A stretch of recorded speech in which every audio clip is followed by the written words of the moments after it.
Good evening. My name is Eric Lindstrom. I'd like to call this meeting to order. This is the Inland Wetland Commission meeting for the town of Monroe. Today is Wednesday, May 27th, and the time is 7:01 p.m. Will everyone please stand for the site pledge of allegiance? Pledge allegiance to the flag of the United States of America and to the republic for which it stands, one nation, under God, indivisible, liberty and justice for all.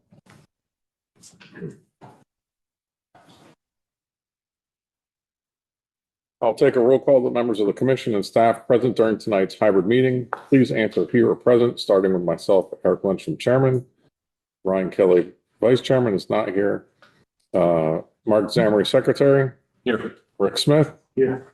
Jim Stewart is not here. Paul Fernandez. Here. And Andrew Brotman, Inland Wetlands Enforcement Officer. Here.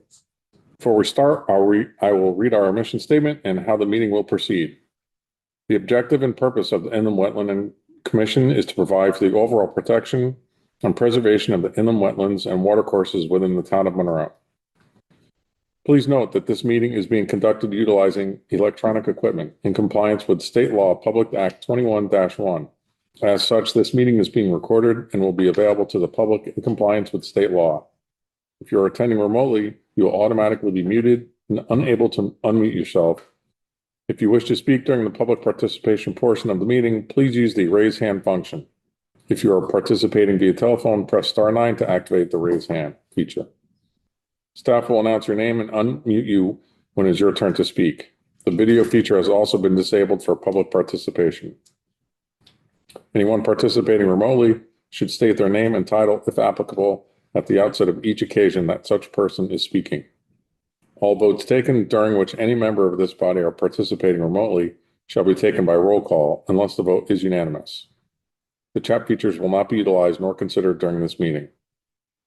In the normal course of our meetings, we will hear public hearings and other applications. The protocol for public hearings is to have an applicant make a presentation to the commission, during which and after which the commission will be asking the applicant questions. I ask that the applicants keep their presentations as concise as possible. The commission will then review town, staff, and other independent comments. The meeting will then be open for public comment.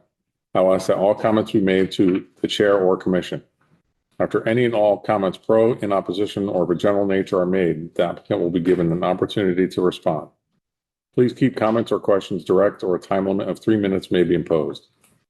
It is not necessary that the applicant respond, but generally in their best interest to do so. There will be no further opportunity for new questions unless new material is entered in as evidence or testimony during their response. Please keep all comments pro and con specific to inland wetlands related matters. Other applications that do not involve a public hearing will follow a similar format, with the exception that there will be no public comments allowed. The meeting follows our published agenda unless otherwise amended. Are there any changes to the agenda? Yes, can we add IWR 2025-02, file number 1504, which is 30 Pepperidge Road? Can we add that to time extensions? Time extensions. Give me that one more time, please. IWR-2025-02, file number 1504, 30 Pepperidge Road. Okay. All right. Need a motion?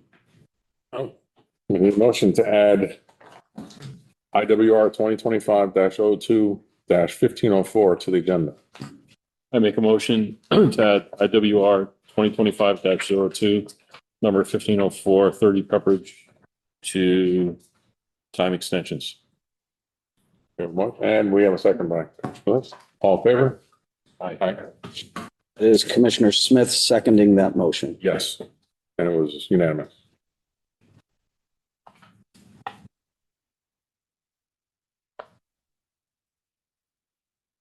Okay. Now at this time, we'd like to invite anyone in the gallery to come up and speak in a general nature about anything that is not on our agenda tonight. No one here. Anyone online? Anybody online? I have people online, but nobody raising their hand. Okay. Then moving on to regulated activities. We have IWR 2026-01, file number 1561, 27 Yankee Hill Road. Remediation to restore cleared wetlands and or upland review area for IWB-2025-09, file number 1561. So this violation was in front of you back in December 10th, where the commission determined that an IWC remediation plan was required.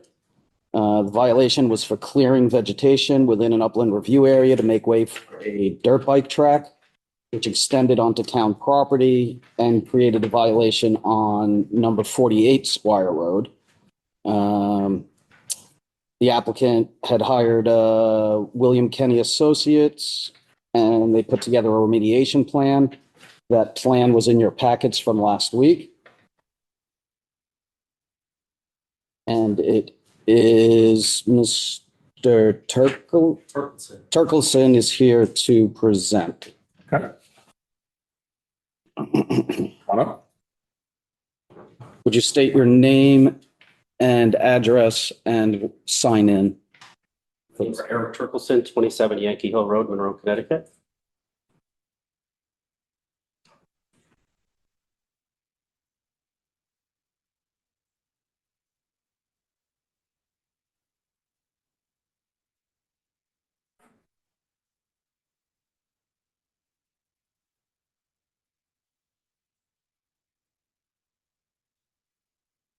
I'm not sure what to say. Just walk through your plan and let us know what you are going to do to rectify the situation. Yeah, I went, I had the property surveyed and staked. I went to William Kenny for a remediation. I think I'm using the right term, remediation plan for the area. I'm trying to do this as quickly as I can and as professionally as I can to fix what was done wrong.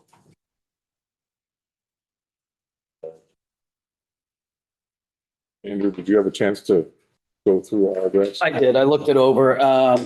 So if you read through William Kenny's report, his suggestion is to turn this back into a wild meadow with a certain number of trees to eventually overtake and create a natural area. He's delineated with a fence, and I believe there were boulders to be placed along the property line. There's 4x4 posts with signs put on it. Wetland markers. Wetland markers that are also a rock as a marker. So large trees, small trees, some natural, get the word for it, but it's like wildlife seed spread.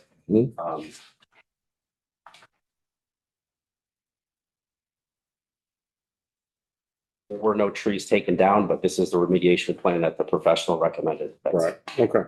And what's the time frame? Like, how long do you think it'll take to get this accomplished from when you start? I reached out to landscapers in town based on their schedules and what I need to obtain. I try not to ever set a goal I can't meet. So I would say 2 months. Right. Okay. I think that's reasonable. Do you have any other comments?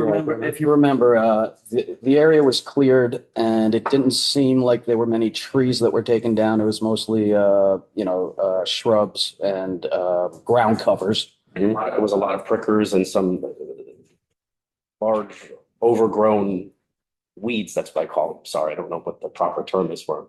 There were no trees cut down.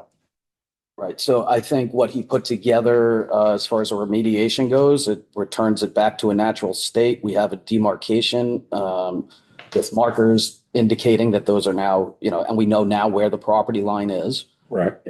He will need to get did I send you the affidavit for working on town property? You said to come and get it from you, and we were going to meet about signing it. The attorney. Okay, but you do have it. I don't have it. Okay, well, William Kenny may. I'll confirm if he has it. okay. All right, I would have to get that to you because he'd be working on town property. Yeah. There's also a violation on 48 Squire Road, which part of this remediation plan works on 48 Squire Road. So you'll have to get that Yep, that's permission from them. Yeah.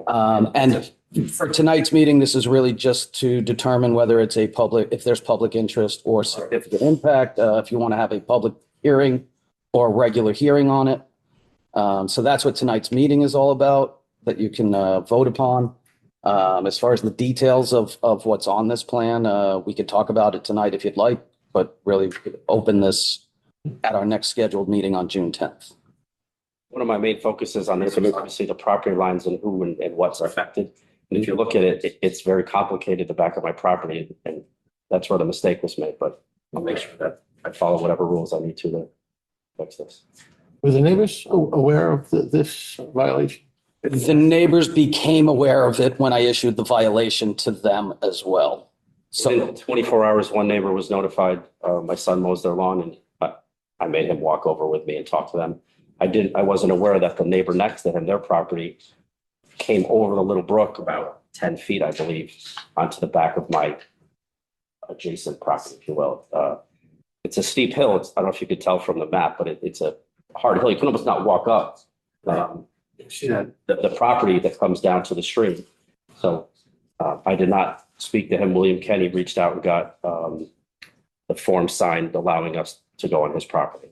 so that's already wrapped up? Yes. All right, well, When you say the neighbors, can you specify which, are you speaking about 50, 48 48. So 50 Squire Road, that is town property. property? We are the neighbors. Okay, Okay. just wanted to confirm that, yep. So I believe, fine, right? what's that? Yes. Yeah. Great, that's important. Yes. He was at the first meeting. You may not remember, but he was here just to listen to what was going on. You guys, yeah, I was gonna say, we can move, unless there's some reason I don't see a reason for public. no, I don't either. I was gonna see if you guys wanted to have this handled administratively I too. think that'd be fine. Yeah. I can make that motion. So, okay I'll with make a that? motion that, I would make sure he's okay with that first. You okay with handling it administratively? Yes, 100%. It's already an IWR, so it's already a commission. That's what we asked him to do. Okay. So I do think the right protocol would be to have the meeting and approve it since we asked for it in the first place. That's fine. Then we'll go that way. Okay. so I will make a motion to have a regular meeting, to review the specifics on this. We have a motion by, To be opened at the next scheduled meeting on June 10th. Okay. Yeah. Yeah. No problem. so we have a meeting by commissioners. Yeah, a motion. Yep, that's me. Second. A second by, okay, all in favor? Aye. Aye. Okay. Thank you. Thank you. Our next meeting.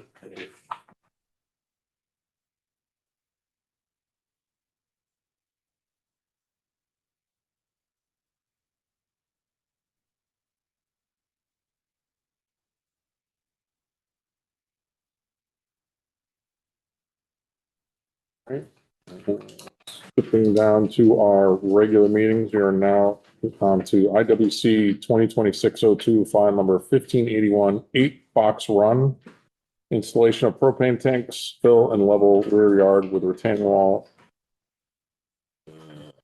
Up in the review area, Tracy Shalafu, applicant representative, and this is continued from our May 13th meeting.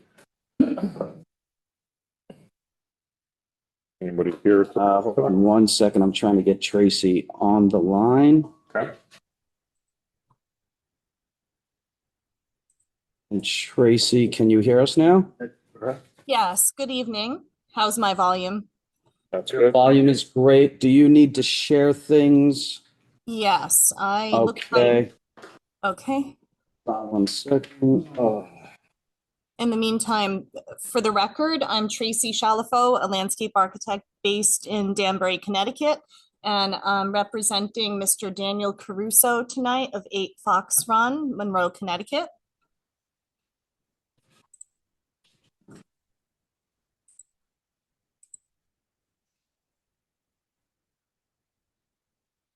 Okay, you got it. Okay, thank you for confirming, Andrew. So when I was last before you, this was tabled until this evening, and a commissioner site walk was conducted, I believe, on May 20th, so about a week ago, exactly a week ago. And I flagged the approximate location of the retaining wall in the field, and I also pointed out the wetland flags in the field so we could see the proximity of the wall to the wetlands. So just to point out that we did make a revision to this plan, and I'll zoom in a bit here for you.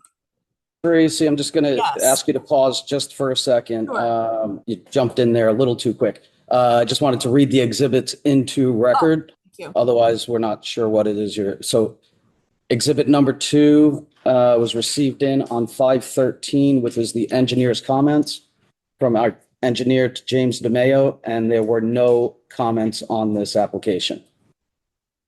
Exhibit number 3 was submitted on 5/21 of 26, and it was a revised set of plans submitted by Tracy Chalifo, the representative for the applicant. And exhibit number 4 was received on 5/21, and it is a detail of the split rail fence, also submitted by Tracy Chalifo, for representative for the applicant. And now, Tracy, the floor is yours. Thank you.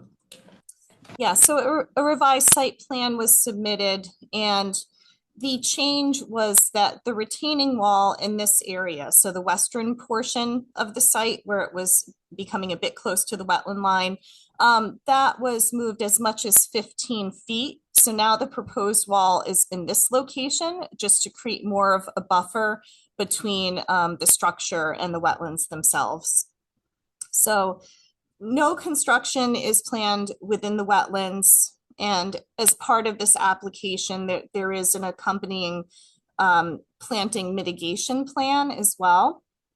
And I would just like to remind the commission that a big part of the reason the homeowner is making this proposal is because he's experiencing so much erosion throughout this side yard area. There's a lot of erosion going towards the channel in this area. There's erosion happening behind his rear patio, and also along this sort of temporary pathway to this above ground propane tank, which is about to be moved, is my understanding. And another update to do with the propane relocation is that there are 4 new tanks right here now. I'll zoom in a bit here. So there are 4 upright tanks immediately behind the house. So this is a good thing in that we're taking a structure away from the wetlands in this area, and also that we can stabilize this when we build the wall and backfill it to make a bit more level. So the lawn is not going to be pancake flat in this area. That's not what the owner is looking to accomplish. It's just to make it less steep, essentially, and to control that erosion. So with a 5% pitch on lawn, that's an appropriate steepness to stabilize the lawn against erosion, but it's not a playing field by any means. So with this retaining wall revision to the west, we are able to preserve 2 healthy trees, this twin oak here, and there's a birch here.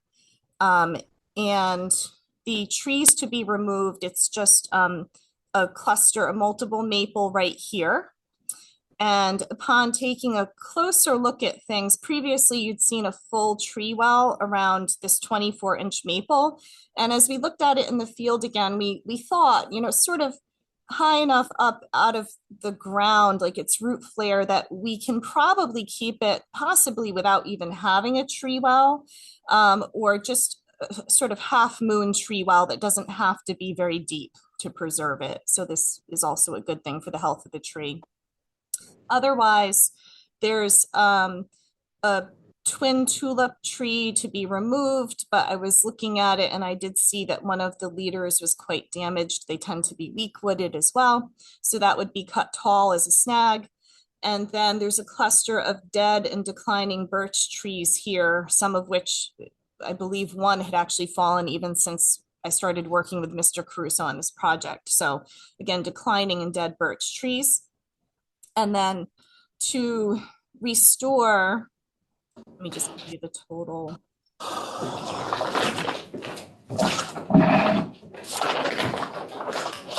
Yeah, so only 2 healthy trees are being removed, and we're providing 5 new trees of, pretty sizable caliper, 2 to 2.5 inch caliper, and then a shadblow serviceberry of 8 to 10 feet tall in height, plus 20 new native shrubs. And as part of this, we're removing invasive vegetation, namely Japanese knotweed, which is really prevalent throughout the property, but it's especially heavy throughout this area here. And the retaining wall will serve as a demarcation, so that will make sure that there's no encroachment into the wetlands over the years. And there would be a split rail fence at the top of the wall. Here's the detail for the split rail fence. It would have non-climbable mesh on the lawn side so that no one can climb over it. They can't get their toe in this mesh. And it's just a simple split rail fence, which I think is appropriate to the character of the neighborhood.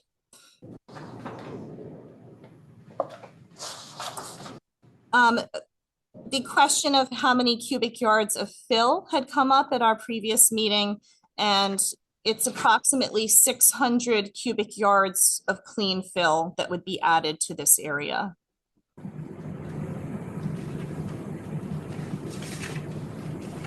Erosion controls would be installed at the edge of the work area, outside of the wetlands, to protect that habitat. Construction access would be gained from the driveway here, around here. That is all I have. I'd be happy to take any questions or hear any comments. Thank you. Andy, do you want to start first, or? Sure. I mean, what you got? Sure. I'll say this, the only downfall I see to having the wall there is the impediment of wildlife coming in and out of the wetlands. But it's not like they're proposing to close it off. They would just need to go a little bit of a further distance. So I see that as, but what you're going to gain by stabilizing the rest of that slope, I think outweighs the negative effect of it. I love that they're leaving the snags. Tracy, would you be able to show us where the extent of the invasive removals, like what's the extent of that? Because we did have a site visit, I should say. We did have a site visit, myself, Commissioner Smith, and the applicant and the applicant's representative. And the knotweed is, I'd like to see what the limits are of what you're proposing to remove. I think the benefit of having the erosion reduced and the invasives removed, I think you're improving the wetlands as opposed to negatively impacting them. I think you're having do you not agree? I don't agree. I was part of the site visit. Yep. I wish you guys had seen it. Very nice home. I'm very glad that the Caruso family is living there, and I would like to see them do some work on the backyard. That being said, the change that is being proposed tonight is minor at best. What I wanted to see was the long section of wall, right where it says 448.75, that right before it goes out to the turret. Between 17 and 18? Yeah, right where the cursor is, that, yeah. Okay. And going straight across to that half moon tree. Because what that is if you take a view from higher up, okay, that's the choke point of the stream that goes through the back. I realize that there are wetlands to the south as well here, right? But that area, they're putting that wall up 5 to 10 feet away from the wetlands. There's skunk cabbage, there's other rocks, there's other things down there. There is some erosion, but I think that you can handle this, and you could have a decent lawn if you cut it down another 50 feet there to make that line, bring that line in. Yeah, that's what I'm talking about. And to help you out here, I'm thinking about the homeowners and the fact that they've got a 2-year-old, and I get it. But in Mr. Danzer's report, he talked about several alternative locations for the lawn were examined. Alternate A was not chosen because it would require machinery to pass over the septic field and extensive clearing of the healthy layered forest. Well, it's not really layered. There's not really a lot of healthy, I'm not seeing a lot of healthy. You're gonna take down some trees in there anyhow, that you said were not healthy. I would almost take that major section of wall and go straight over. They used to have, the last owner used to have a little, area up above. And from the deck, you can see your child down there on that lawn. Okay, you cannot see the child from the deck on this side of the lawn. I get that, but I'm not willing to accept an application of this, like this, unless we're at least 50 feet away from that major area.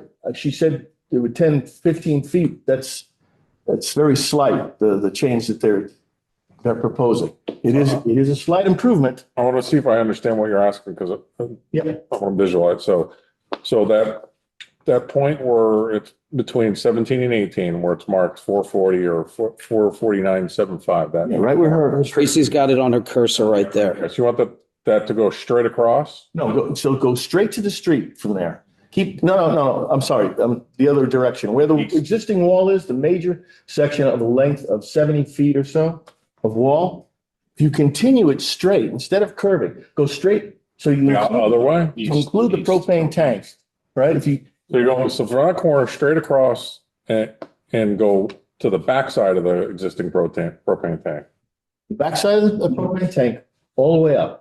So because you have some distance there from and that's not a major watershed. You get runoff from the street and you get runoff from the home on Hillcrest. Above that, You're talking about, so you're okay with this corner over here?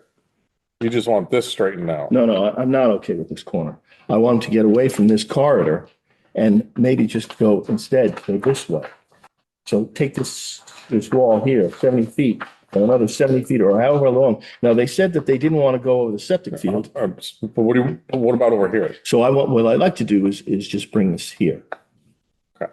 All right. To the other side of that. I misunderstood what you're saying. Okay, the applicant is not hearing, she's hearing us, but I will explain I needed to understand what he was. Yep. Okay. All right. So what Commissioner Smith is requesting is that corner point, that 449 between 17 and 18, where's my south One's here. to Fox Run, to the tree well. to the tree well. To here. Correct. Coming straight down there. That's his first request. Yeah. That's what he's suggesting. And then secondarily, from that same point going east, follow that straight wall, and instead of at about point 13 where it cuts in front of the existing propane tank, he's suggesting it goes straight, continue it straight all the way behind that. No. Behind, Straight wall for 100 and some odd feet instead of 70 some feet. Behind the propane tank, though. Yeah. So yeah, from that corner there, continue on straight. Yep. Keep going that way. There you go. That's what he's suggesting. That's what I'm suggesting. That's what he's suggesting. Okay. So now we're all on the same page. So Tracy, you get that? Yes, I understand it. Yep. Right. So we just want to make sure we all understand what he's requesting, and that's fine. So the way you get around not using it being on top of the septic field is you have to go around the house, but you have plenty of room. You'll have 40 feet on this side here, not 100 feet. Right. Whatever. Okay. Now we understand what you're asking. Okay. Do you have any other comments or questions or points you want to bring up? I have some minor ones, but they're if we go with this, they're minor and we can discuss them this is the major thing. If I can accept this, they're too close around that whole turret area to the west. To me, it's just too close. There's skunk cabbage there. There's major boulders. There's some pieces of there's a big tree that's down. A big tree that's down. You wouldn't have to deal with that. You'd have a lot less yardage of clean fill that you would require. And I think it would tie in with that other area that he's already has, that Mr. Crusoe has up. You can't see it here, but up where the word removed is. Do we have any aerial shots of this, like, like I'm thinking the same thing. Yeah. like satellite views or something? Yeah, because while it would require less fill, you're also taking quite a bit of lawn away with your proposal. Yeah, but that lawn is, to me, is not. Well, that's why we're saying it's hard to visualize it. Yeah. Right. Like I know on the east side, you're giving them more lawn, but on the west side, it really cuts in quite a bit. So it's hard to visualize kind So of what's there. what I was thinking was where that juts out, bring that down quite a bit. Maybe almost keep we're point, 17, 18, almost bring that straight across to the west. Yeah. To where it currently is. Just keep it around, keep it getting so close to that line there. So where would you start your wall then? Would you continue? Okay, so at the point that I'm. So Tracy, I don't know if you understood what I just said. Yes, is it, are you referring to doing this, just extending this west? Correct. Yep. Just, Mhm. yep. Make that gentle turn, not so close to the wetlands there. Mm, That or- way. Sorry. Go ahead. No, go ahead. I have a couple alternatives that are coming to mind. I'd have to make sure the homeowner was, if it was acceptable to him to propose it, but possibly just pulling this, I guess we're calling it a turret, a few more Right. feet away from the wetlands, making it less drastic. And my concern, if we were to extend the wall this way, I'm seeing that the wall would be running along contour 440 if we meet the existing grade here. And this wall would become a 7-foot tall wall if we do that. So that's just one, it's not the end of the world, but just wanted to point that out, that it'd be 7 feet tall rather than about, 5 feet and tapering into grade. So that's just one sort of repercussion for this area. Right, but that's, when you say 10 feet, it quickly goes to nothing because It tapers. It tapers up, goes up. Yeah, if we return it to here into the hillside here, it would taper down to meet grade. That's correct. It just in here, it would be about 7 feet tall, more or less. I don't think you'd be able to run that wall straight. You could run it straight, but I think you need a return section, which still accomplishes what you're saying, but I don't think you could just run it straight and let it die in that way. Yep. I think it needs to come back a certain way. That's Tracy's thing. I'm just saying, I would rather have to take up some more space to have a larger lawn that's visible from your deck versus, I really think that's a corridor. You got, Eric, if you get up above, there are homes on a street, I forget what that street is, on the other side, and there's homes on Hillcrest. So the corridor, nobody goes near the stream that cuts down her neighbors, the next closest person to the stream. And then it kind of widens out, and it's a very important corridor. It starts from the apartment complex up above, Fairfield Hills, the Hills of Monroe. Hills of Monroe, yeah. Yeah, and it comes down through a pond, which is across the street. It goes into that culvert, right? And then down, and it winds down. This is very close, and it's to me a choke point because that you can see from where that wall is now, the red wall is now. You can see your neighbors just up the hill. It's to me it is a choke point that I because of the wildlife going through there, and I understand what Mr. Danzer says. He's very clear. He says. The floodplain has a modest amount of storage capacity. Slope wetlands adjacent to the upland support groundwater recharge discharge due to its position. There is woody cover present that's within the corridor, conserve as food and cover for wildlife. He didn't see any reptiles, but I can tell you that the peeper's going nuts. You can't sleep at night because the little guys are haven't, Well, but they're not eliminating wetlands. no, I'm just, well, I know, but it's right next to, I know, that's why we're talking about bringing it back a little. It is healthy, viable wetlands for sure. So, and I think the erosion can be mitigated to some degree. You may find some rocks you can throw in there, but I really think that wall needs to come back to where I'm proposing. And that's just from seeing it myself and I don't know that it needs to go quite that far, but I agree that what we're referring to as that turret, that TW 449.75 area. Let's get that further away from that wall. I mean, from the wetland, because it is very tight right there. And to his point, it is a bit of a choke point there. So let's see if we can yeah, you can see that leave the some of altitude that pressure. goes straight up the hill. 440, 450, 460. I mean, it's climbing on the other side. So Tracy's playing around with it right now. If you look up on the screen, the red line that she just drew.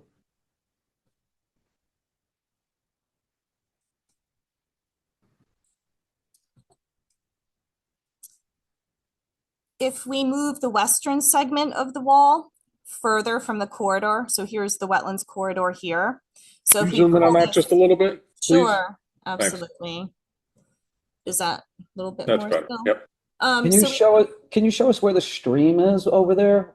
So if, I don't have the center line of the stream on the survey, but this is the wetlands line. So the center line of the stream, if you see where these contours kind of pull back, it probably runs right here. The stream is probably right about here where I'm tracing. Following those contours, Where right? the contours dip back, yes, that's generally where the water would run. So that's the stream. This is the wetlands line. So if we could create, say, a 10 to 20 foot buffer from the wetlands line to the wall structure.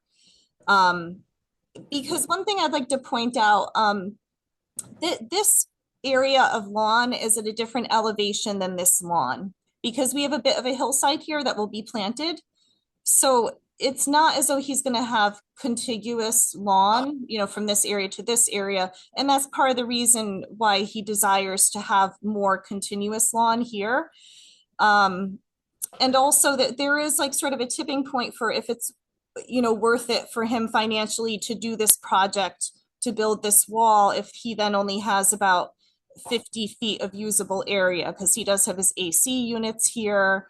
So he'd really only have from about here to here that would be usable, which might be 45 to 50 feet. It's over 50 feet, yes, over 50. Yeah, so. You confirm that for me on the sidewalk. Yep, so if we were to do this, it would be, 50, a little bit more than 50 feet. Right. It's more than 50 feet. Right, okay.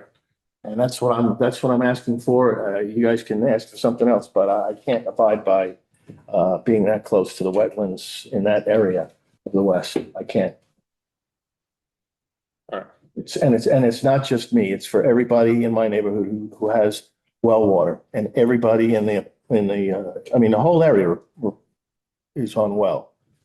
Right, okay. And it has gone dry for some of the neighbors. Right, but this is not stopping water from flowing. So I understand what you're saying. So we're moving it away, so that's our goal, is to move it further away. So. And the other thing is during storms, that water does rise. It is easily much closer to the edge of the solid dotted line, the dark bolded dotted line that says the wetlands. Right. That really gets full of water. Right. Well, again, so in the event that it goes past that, that's why we're moving that wall even further away. So. And I think it should go 50 feet in. Okay. Good. Commissioner Zammering, do you have any other questions or comments?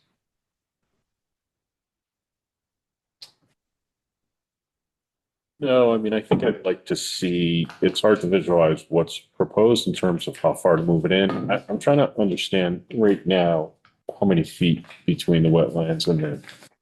That's less than 10 feet in any section. Okay. The not the red line, the wall. currently proposed wall. Right. Yeah. Can you measure that for us? Yeah, I can provide some dimensions. From this point to the wetland line is I'm sorry, from this point to this point is 15 feet. So it's about 20 feet. This point of the wall to the wetlands line is about 20 feet. It's about 5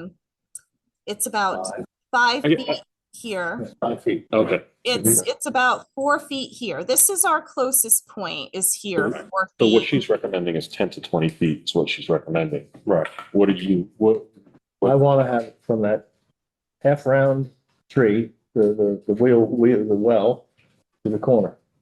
How far is it from the closest point of that well to the wetlands, to following So that in curved this, in line? this, in this direction? No, to the left, to following that west. curved line. Yeah, the west. Oh, I'm sorry, I don't have my AutoCAD open. From here to the wetlands, I'm gonna have to approximate this one. My That's apologies. okay. That's about 60 feet, maybe 60, 65 feet, I Right. would say. Sure. Yeah, sounds about right. And if there's one other thing I'd like to mention, 57. thank you.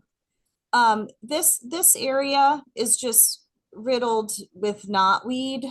So I just like to say where the wall is going, there's currently knotweed there, and it does wrap around throughout this area.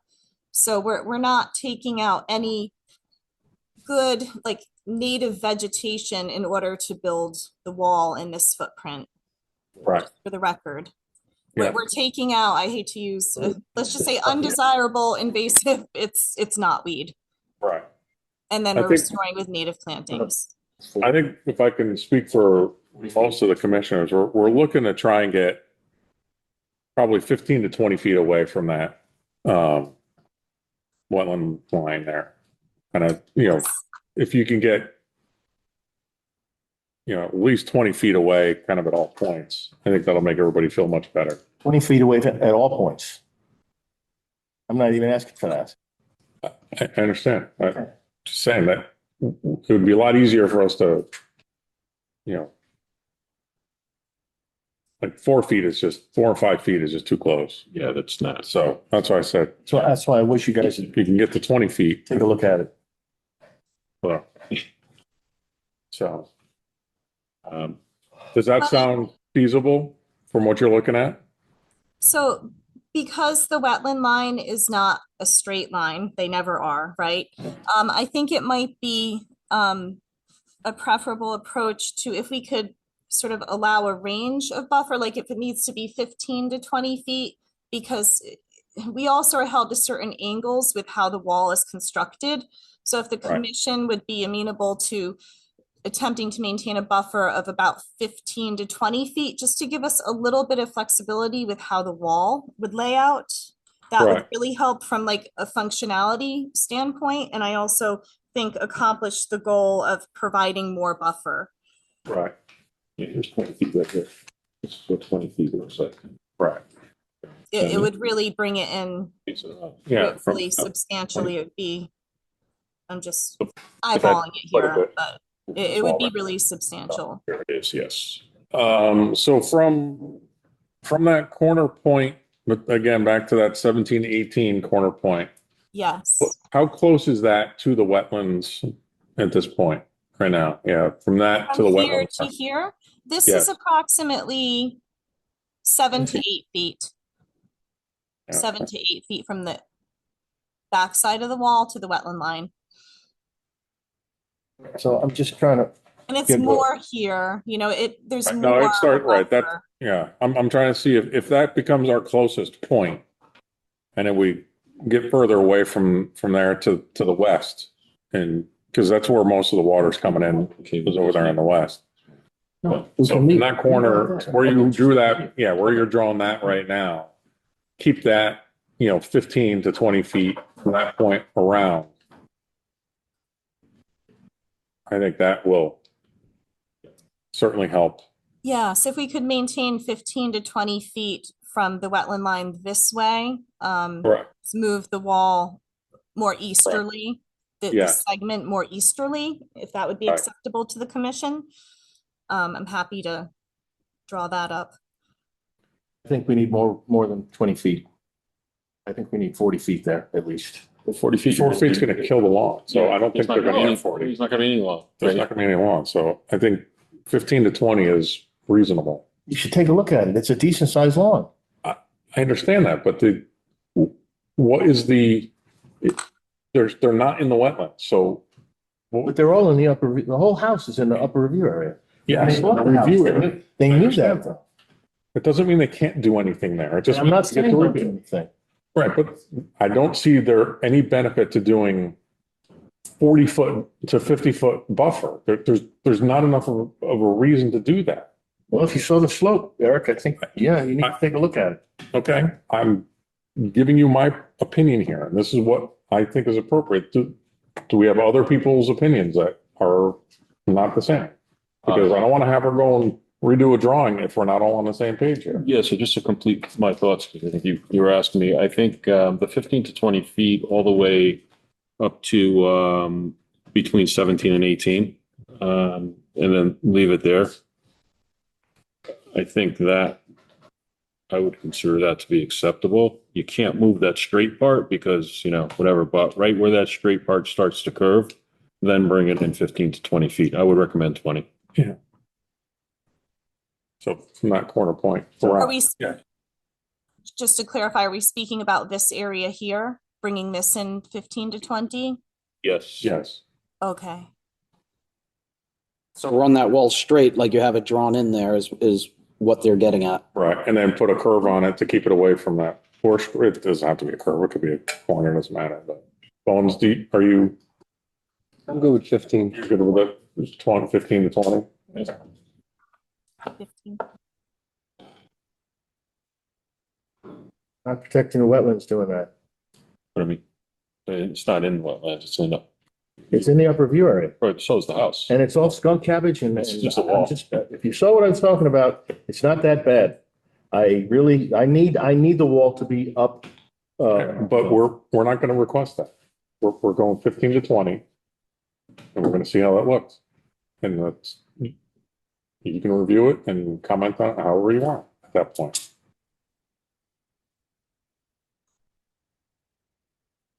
Is there any other, like I'm not so concerned with what, what's going on to the, behind the deck. And so if they choose to make that wider, that's up to the homeowner, but I don't have any issues with that because it's far enough away from the wetlands that they can choose to add a little more space to that side to make up for what they're losing on the other side.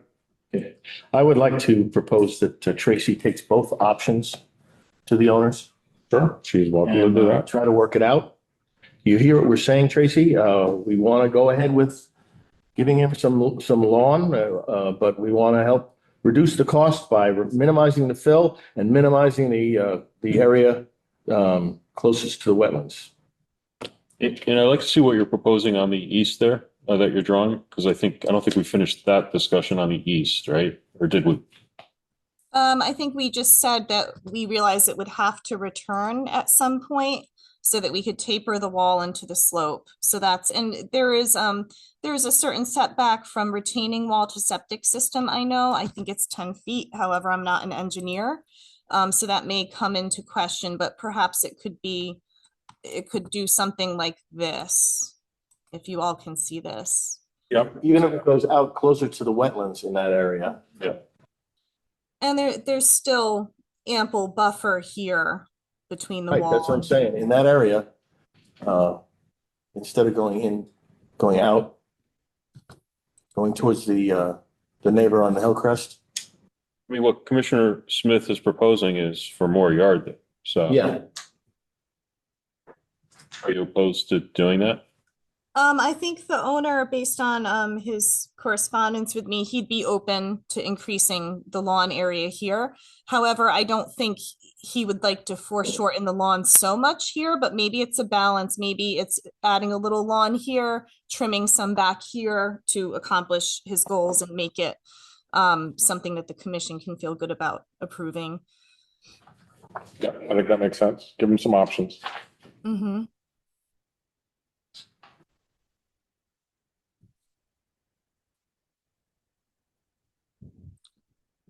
Okay. I had one other comment. Hmm? Tracy, in regarding lawn care notes on your WP1 drawing, You talk about the use of fertilizer and pesticides on lawn should be avoided. And our organic lawn care program is recommended. It's like, it's a little weaselly. Avoided, recommended. Because I already saw what happened with the invasive species on the hill. We saw how he addressed that, and that was not appropriate. So, I don't know what avoided means. Not to be used. You want it stated stronger? Yeah, I'd like it to be stronger. Okay. So See what if you Daniel says. so what, if she swapped that word out for restricted, is that? Well, see what Daniel has to say. You're painting him as a environmentally conscious person. I think if he thinks about this and if he's on board now watching us, he may want to do that and whatever you can come back to us with, give us some better options than what we have here today, Tracy, would be appreciated. Okay.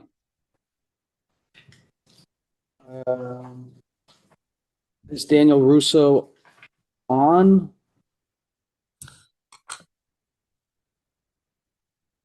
I'm not sure. Oh, there he is. Yes. Hi, yes. My name is Daniel Caruso. I live at 8 Fox Run. So you had questions for the applicant? I don't have any questions. I just want Tracy to come up with a difference in cost and see what Daniel says. Okay. She knows better than we do what you can do here. I think she knows what at least what I want. I think it's totally reasonable what I'm suggesting. I'm not trying to be a Tracy, have we given you enough feedback to go back and make modifications? Yes. Yes, I do have enough feedback. Okay. Does Mr. Crusoe have any questions for us while we have him? Let me switch him back again.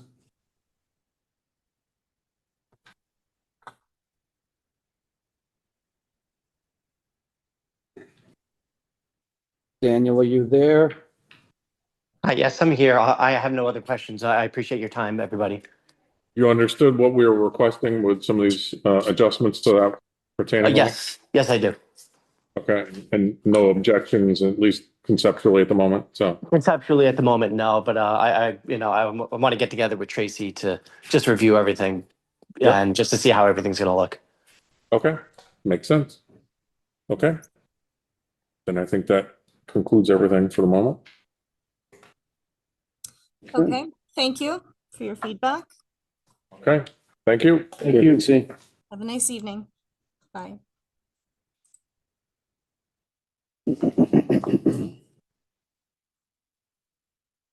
We'll continue that to the next one.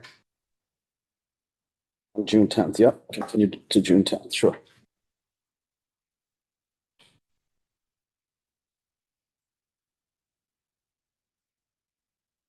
Okay, then moving on to IWC 2026-03, file number 1584, 70 Huntingtown Road. Proposed installation of a 12 by 16 foot shed within the upland review area. This application was accepted by the commission for a regular hearing at our last meeting on May 13th and to be open tonight. And the applicant, Joel Lineker, is here to answer any questions and present the project. And there were no new submissions that were asked for, so there are no exhibits to read into record. Okay.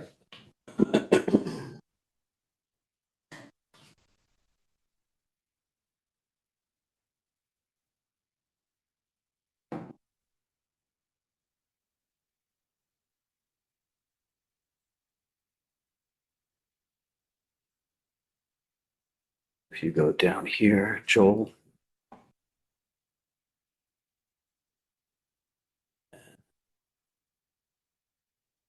Which one of these? USB drive.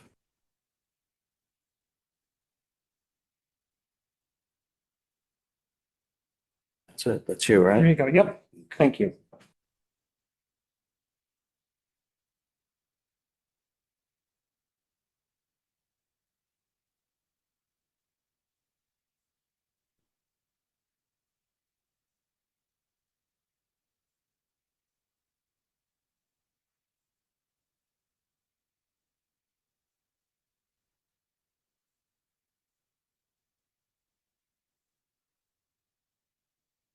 Okay. Good evening. My name is Joel Leneker, and I'm representing myself. I reside at 70 Huntingtown Road. We're here tonight as my request to place a prefabricated shed that is 12 feet by 16 feet, surrounded by a pad, a 1 foot pad of crushed stone that exceeds around 1 foot around the entire structure. This is the exact structure that's being proposed. It's not a prototype.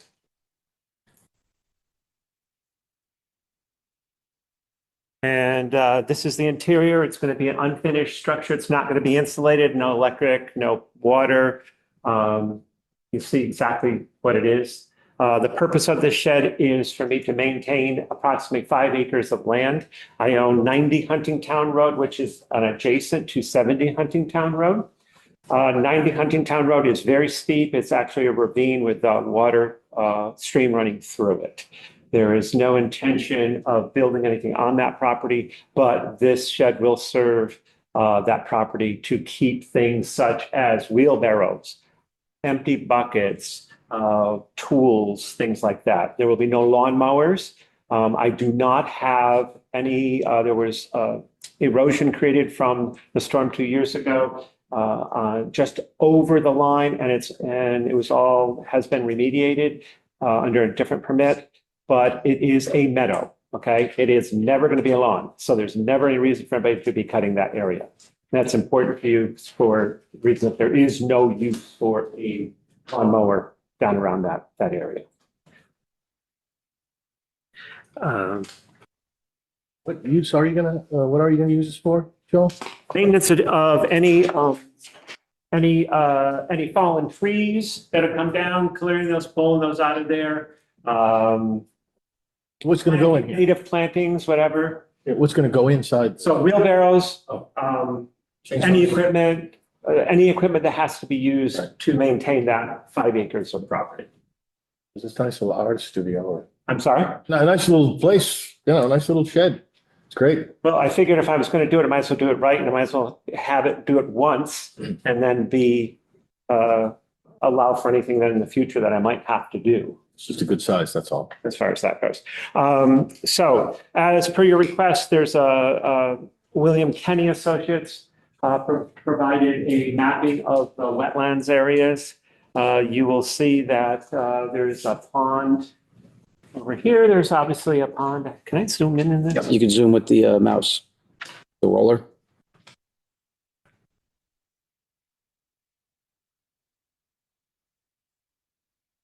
Can't see. Old. The old. Lower right, very bottom right. Nope, down more. Yeah. Oh, there it is. Okay. I just want to get to a different page. And plus. And scroll. Is that better? We have that in our, You got the map. in our packets. All right. Like I said, William Kenny Associates was responsible for flagging all of the wetlands. You see the outer area is the actual border of the property. It's kind of a triangular shape. Piece of property. You see that that there is above you, there is Gusky's Pond. And so you'll see this green area in through here is rather, it's a wide area that provides water that's running through there into the pond. And then it's coming out of a stream that continues on to 90 Huntingtown Road, which is to your left of that illustration. And that runs all the way down into Newtown. How much excavation are you gonna have to do to get this flat for you to put it in there? And how do you plan? Excavation, there's going to be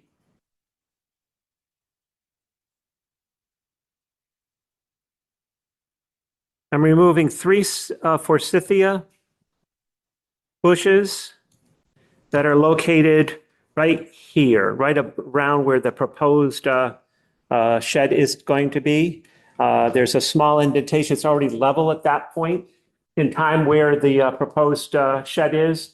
There will be a little bit of fill, not bringing in fill, but leveling, in which to make it level so that the structure will sit on a level pad. There's very little disturbance to any of we're not cutting into the embankment. So there's not a retaining wall proposed or whatever. There is obviously a silt fence and things like that for around that, so you don't disturb any wetlands area below it, down here between the pond and where the shed is going to be. This area in here, from here all the way around and up into here, has all been replanted last year with probably 20 to 25 native species that include low bush, high bush, blueberry, dogwoods, what's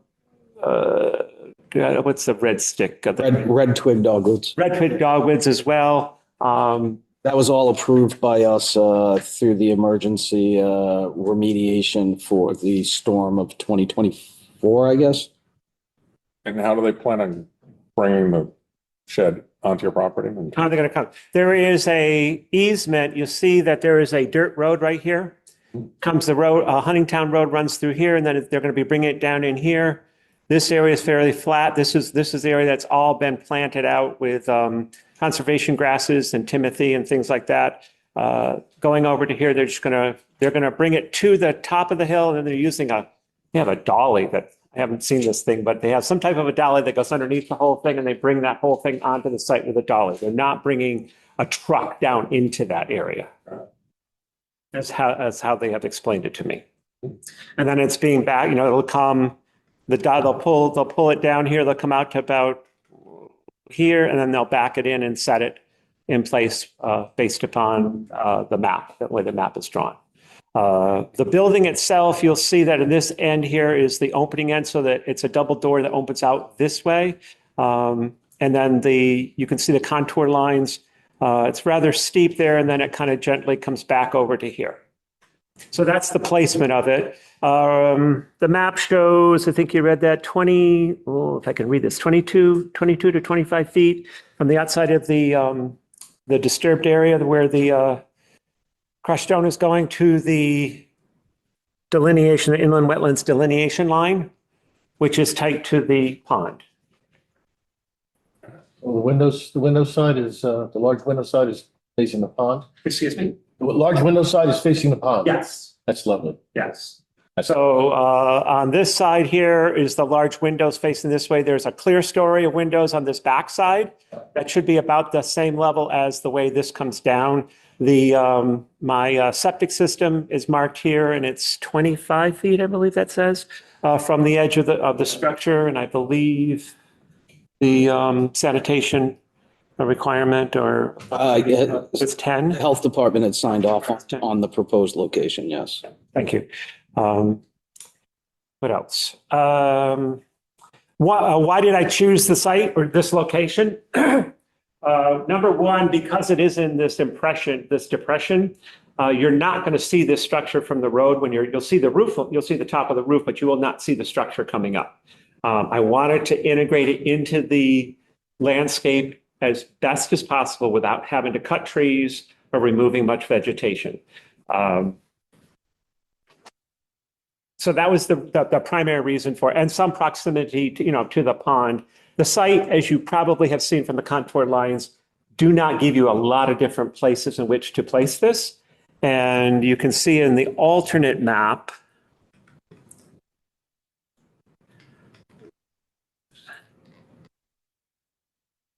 reduce this just a little bit. Oh no, that was pretty good. Sorry.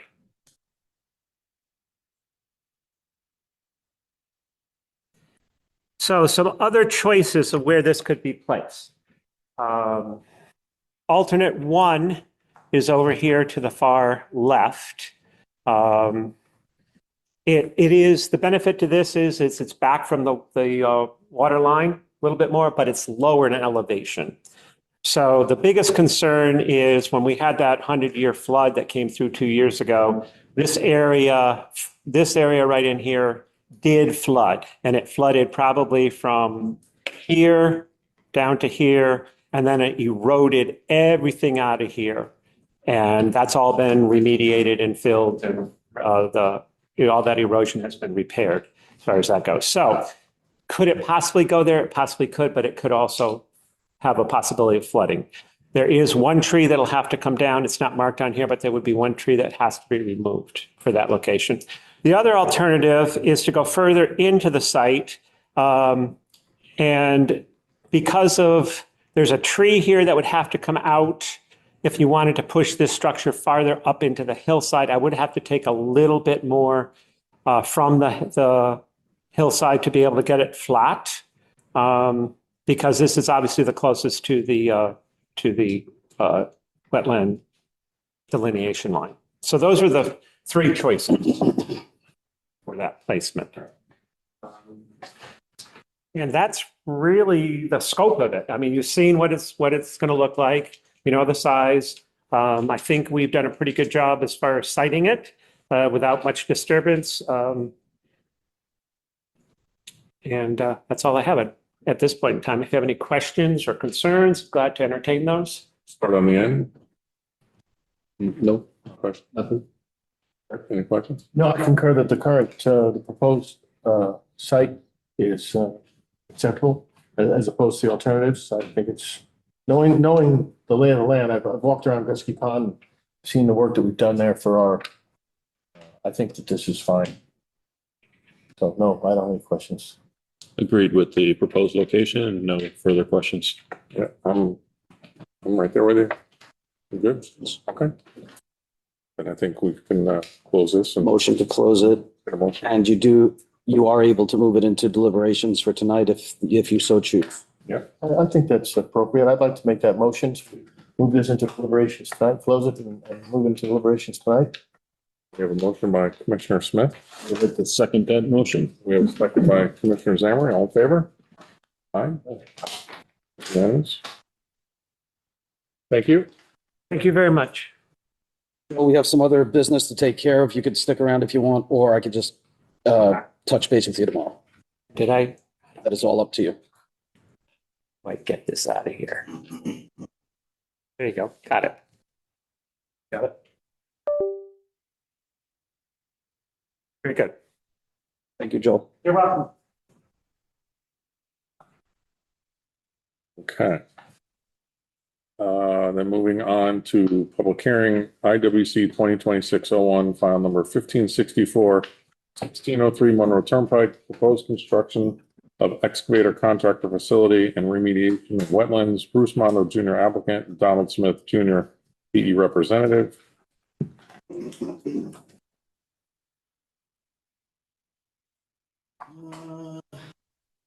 So this application was presented on January 14th meeting where it was determined to hold a public hearing due to both significant impact and public interest. The public hearing opened on February 25th, was tabled to May 13th, and then continued until tonight. And new submissions.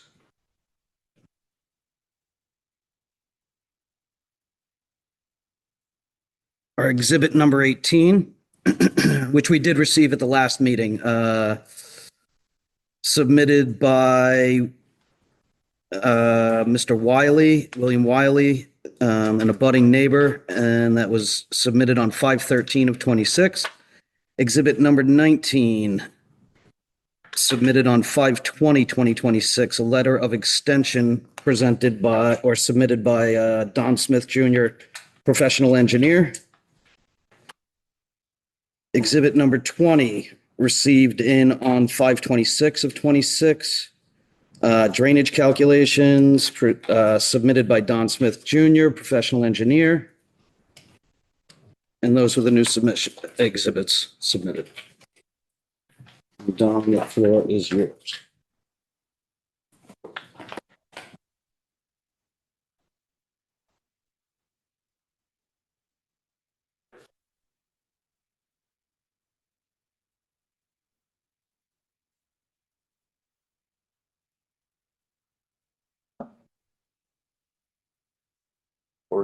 Good evening, everyone. For the record, Donald Smith Jr., professional engineer, 56 Greenwood Circle in Seymour.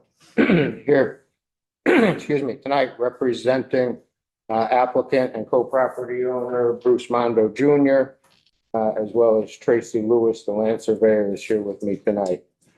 We have a couple of pieces of new information for you and some things to discuss. First one I want to touch on, after discussions with Kathleen Gallagher, I don't know if it was prior to P and Z opening their hearing or afterwards. She had discussions with town council. I submitted a extension letter, right? Yep. So previously, staff made a comment or indicated that the public hearing was going to need to be closed tonight in order to maintain the 180 days. We have given an extension letter to extend the public hearing for another 30 days. We have waived our right to apply to DEP due to inaction on the application. Kathleen had reviewed that with town council, and I think we're all good with that. Yes, If we don't close it by June 26th, we'll give you another 30-day extension. So I agree, town council is comfortable with the language that was presented, and we'll just keep kind of moving this along.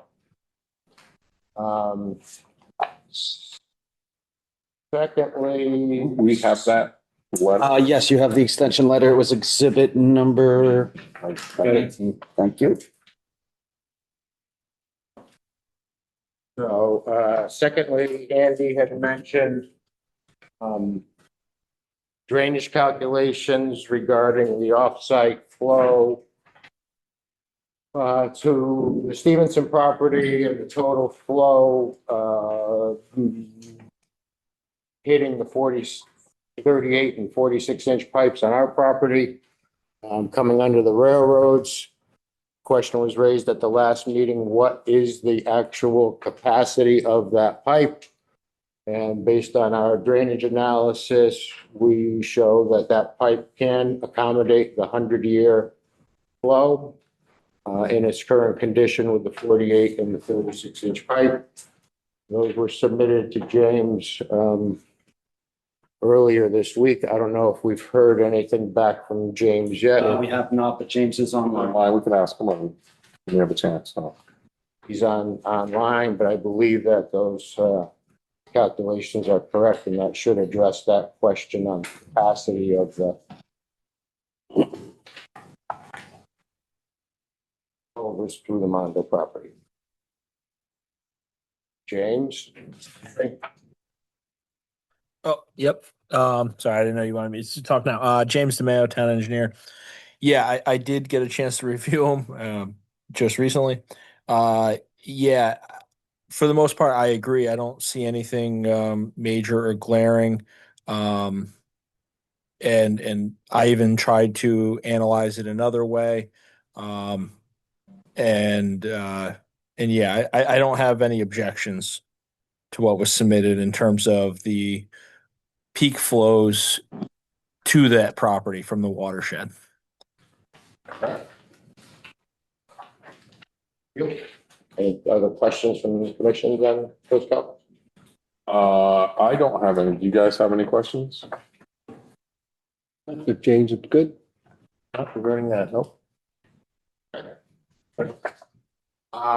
Second item, or third item actually, is you had requested information or requested that we obtain some water testing. So we have a proposal from Robinson Environmental Associates. Copies are being passed out now. Basically, this proposal reflects two samples at two locations on our property. The first sample being basically in that drainage structure as the flows enter our property. And then a second set of samples down lower on the unnamed tributary in the area of our future discharge point. So we're talking about a sample from here where we can get to it, where it comes onto the property. Not displaying. Yeah, we don't see anything. Oh, I'm sorry. You, back of your head. Sorry.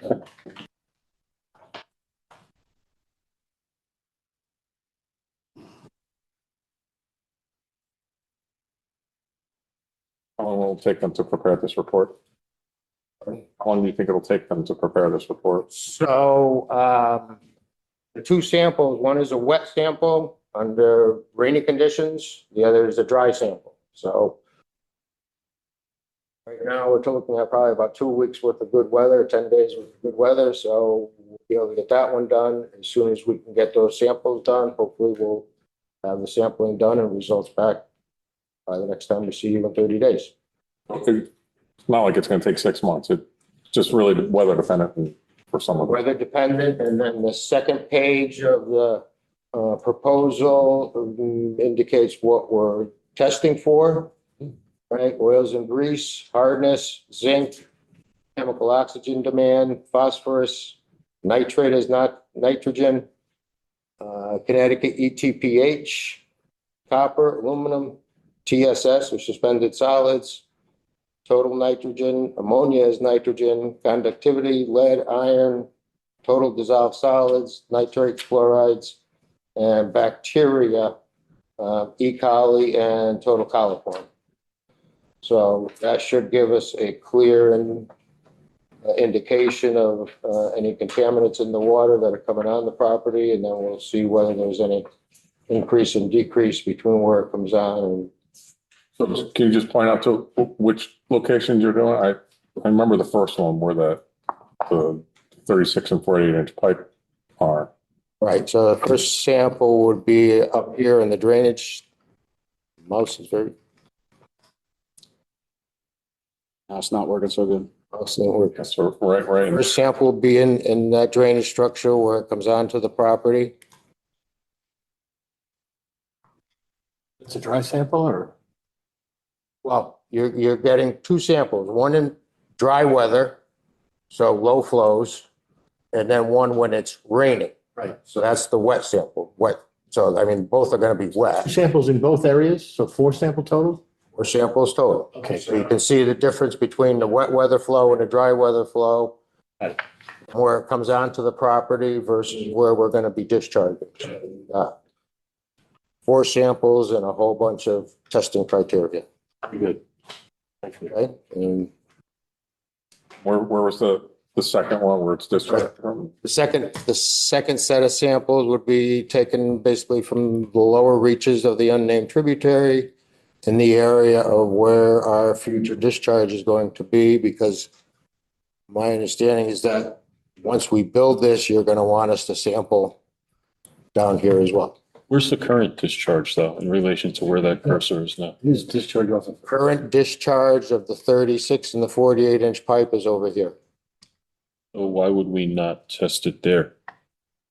Because the discussion that we had at the last meeting was, let's sample it down here where it comes under the railroad before it even comes onto our property. You want to know what the water's like before it gets there. And then again, before it exits. And if there's some substantial difference between the two. No. I get that. That's exactly what I want as well. But I thought you said you were testing further downstream. Yeah, that's where they're. So the first one is here at the bottom where it comes onto the property under the railroad. Honestly, I can't see your cursor. Can you I know. expand that? Lower left, Where the pit is. Yeah. where that pit where we looked in would be the first. Where that flow comes onto the property. The other one's way up here. I think, Mark, I think, Mark, you're asking about where the two pipes open up. Yes. The- Why is- That's over there. Yep. Well, the 36-inch pipe stops back here and the 48 outlets over here. I guess, let me The last, simplify my question. So where the pipes, where the water empties out into the unknown water source, right directly at that point, is that where the sampling is going to take place? Or is it going to take place further downstream to the right? samples, we're gonna take the first sample in the drainage chamber when it comes on. I'm referring only to the second sample. Yeah. Second sample down there. The second sample is gonna be down here Okay. at the location of our proposed future drainage connection to the unnamed tributary. They I'm with want you. they want to Okay. drain out from the parking lot. Good. And if there's something not there in the first one and is there in the second one, then we'll have to figure out where it's. I get it. I was only concerned about the second one, but I thought the second one was further downstream and I was wondering why we were going to do that, but it's not. It's where, No, it's, yeah, okay, good. second one is gonna be basically down to this area before it takes that last dive. That's another question, but I'll wait. Okay. We haven't had a chance to read that report, so it's just coming in front of us now. It's Yep, that's okay. In that report, is there, not a report. It's a proposal from our environmental person describing the testing that he's gonna, the number of samples and the test that he's gonna take. future sampling? Is there anything in there about that? Yeah. Okay. Nope, this is the first set of samples and what was asked for in the And I'm just curious, how did he come up with the parameters? Is that like typical, what they typically test for in these types of situations? Or is there a larger list that he narrowed it down to? Or, No, I think it's typical of what would be tested for, basically for, let's say, being adjacent to a large parking area, large impervious area, parking lots. DEP has a number of criteria for their commercial stormwater general permit. But these were, he believes, in the second paragraph on the first page, he believes he knows what's causing the orange discoloration, but the testing will, bear that out, but he believes that it's a iron oxidizing bacteria. So we'll find out and see what those, so you've got the oils and greases, you've got the iron, lead, suspended solids, which would be land disturbance, and bacteria. That was what he recommended.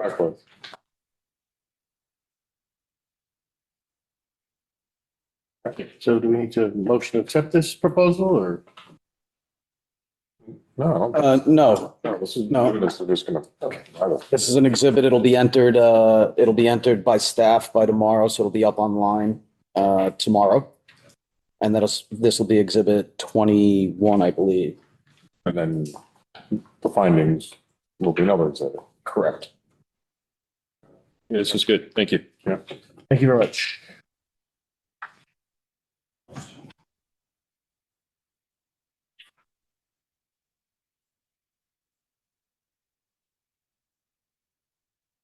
All right, and the last thing that Andy is passing out now,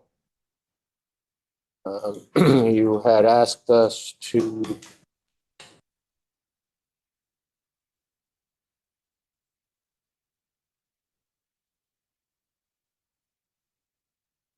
look at some alternative wall locations.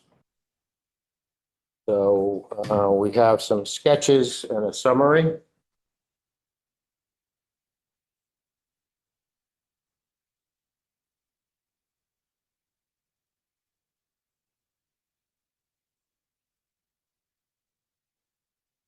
So the first sketch on the top of the pile there, before you get too deep, just let's start with the one on the top.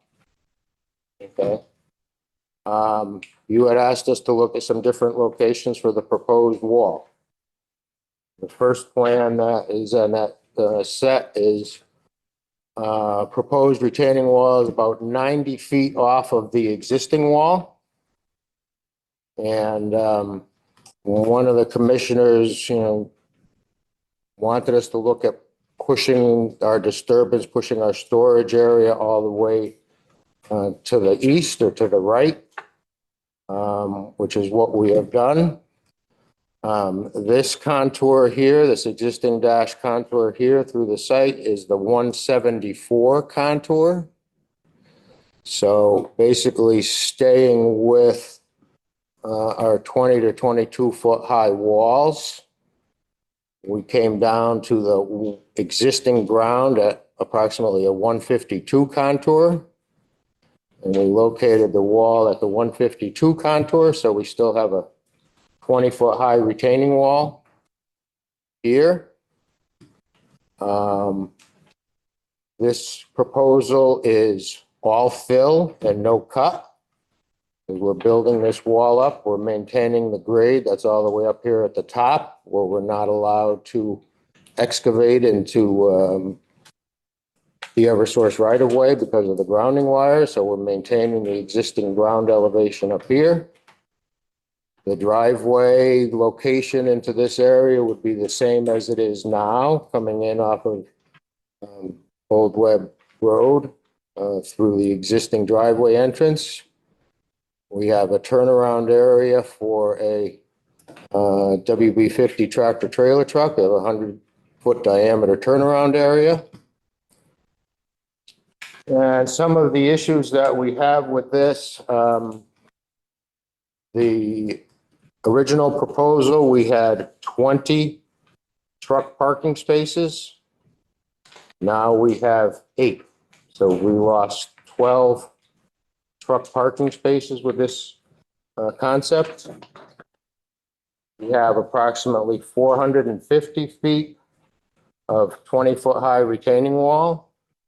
And that's basically starting over in this corner and all along the edge and then up partway up Old Webb Road.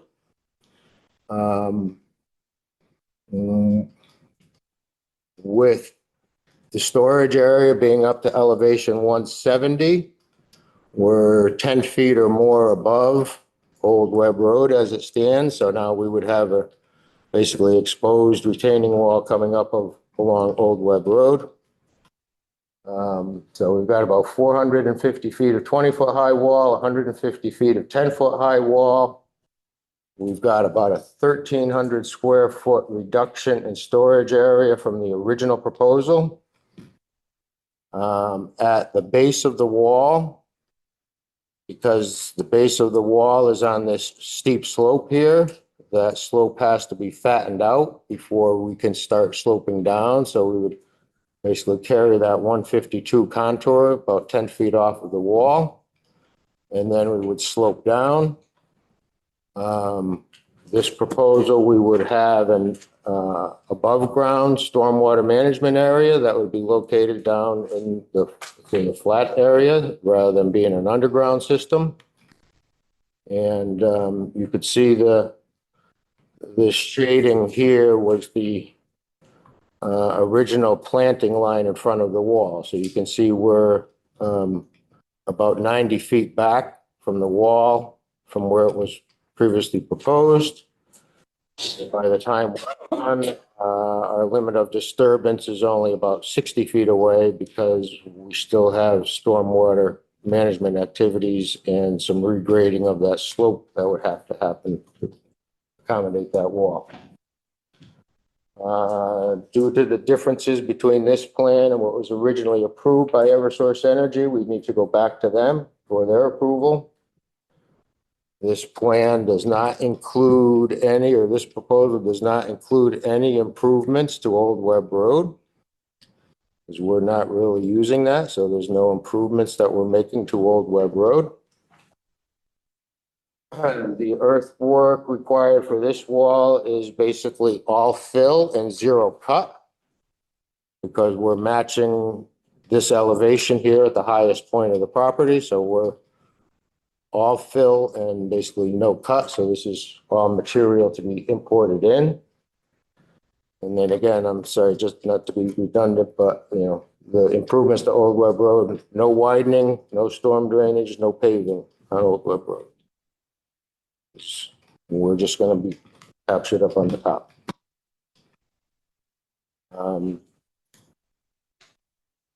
Any questions on this concept? Do I go to the next one? Yes. Any questions? With that, you said that it's all fill, no cut. And how many yards of fill? Did not, Did not calculate. Okay. but Okay. it's all cut, it's all filled. It's all fill. You know, you'll see on the other plans, you know, we had this large area of cut up here that was just below that. Mhm. All right, the prior plans had, the original plan had about 6,600 cubic yards of cut. Okay. And that was just about balanced out with the 6,800 cubic yards of fill. When you threw the stormwater management system in, we had about a 400 yard export. Now we're gonna have However many yards, right? out a couple of thousand yards worth of import. Okay.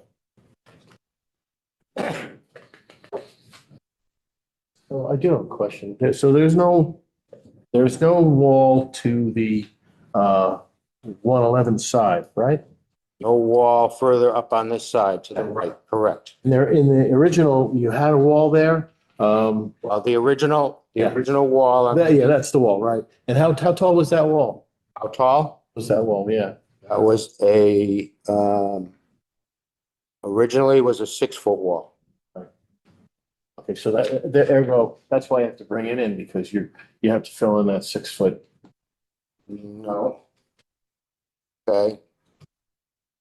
We're bringing in because this contour here Yeah, is the 174. yeah, it's level. Yeah. So that's the highest point on the property. We can't excavate this again because of the Eversource equipment that's underground there. So we can't do any excavation here. So we're matching this 174 and everything else that's lower here from 160 on the 152, that's all coming up to 174. So this is all fill, 100% fill, zero cut. No matter where we go, you know, if we're over here, we're in fill. We're not in a cut. We're maintaining this elevation. We're not doing any cutting. We're doing all fill. And the wall is extensive. In our opinion, this proposal is certainly it's feasible by definition. In our opinion, it's not prudent at all due to the additional wall required and the additional earth required. Okay, go to the next one. Hold on. All right, so this location here is 30-foot offset from the original wall. The double catch basin here right at the corner of the wall, that was previously in the middle of the storage area, not quite in the middle, but that was in the middle of the storage area. You can see where that is, just as a reference, but this wall has been moved 30 feet to the south and 30 feet to the east. It puts it about 40 feet from the top of slope over on this side and about on the top of slope, it's about the same 40 feet to the top of slope here. Okay. This particular proposal, we lose 10 of these truck parking spaces. The original plan had 20, now we only have 10. We have about 180 feet of 20-foot high retaining wall. We have 220 feet of 10-foot high retaining wall.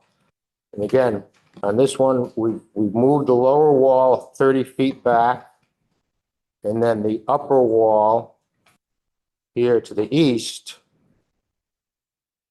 Previously, this was a 6-foot high wall, and it was here. We're now making that a 10-foot high wall and moving it back another 8 feet. So we've got some extra storage area here between, you know, that we've moved that wall further to the east, but we've made it 10 feet high instead of 6 feet high. Okay. This plan has about a 4,600 square foot or 20% reduction in storage area from the original proposal. We're not proposing any increase in shrub or fern plants at the base of the wall. Again, we need to go back to Eversource for this approval.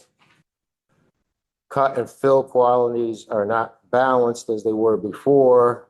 This would still require more material to be exported than the original 10-foot offset wall.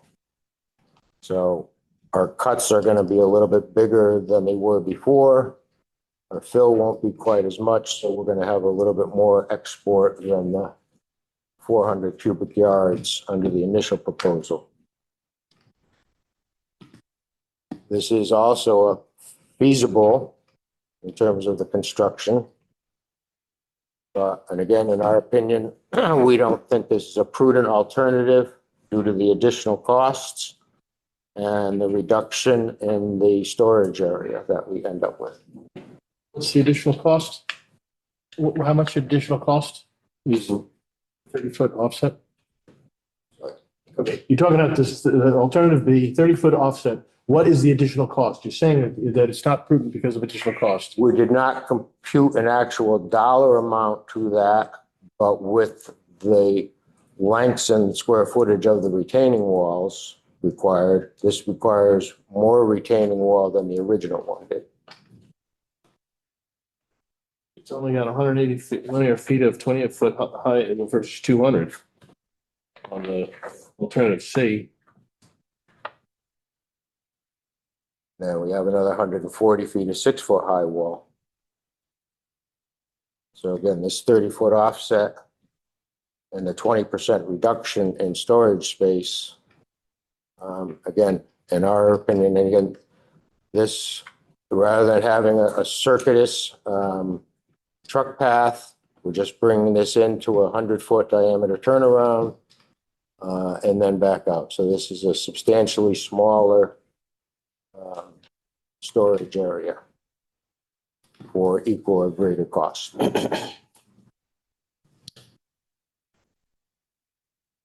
And It looks like Old this- Web Road. I was going to say Old Web Road. Old Web, right, we're still accessing from the lower section here. So Old Web Road would still be widened out to the 24 feet, still have the drainage improvements on it.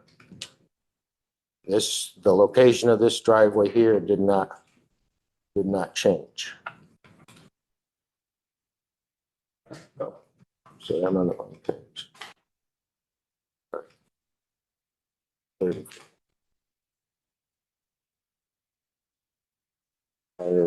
10-foot. And then the last alternative is a 10-foot offset from the original wall.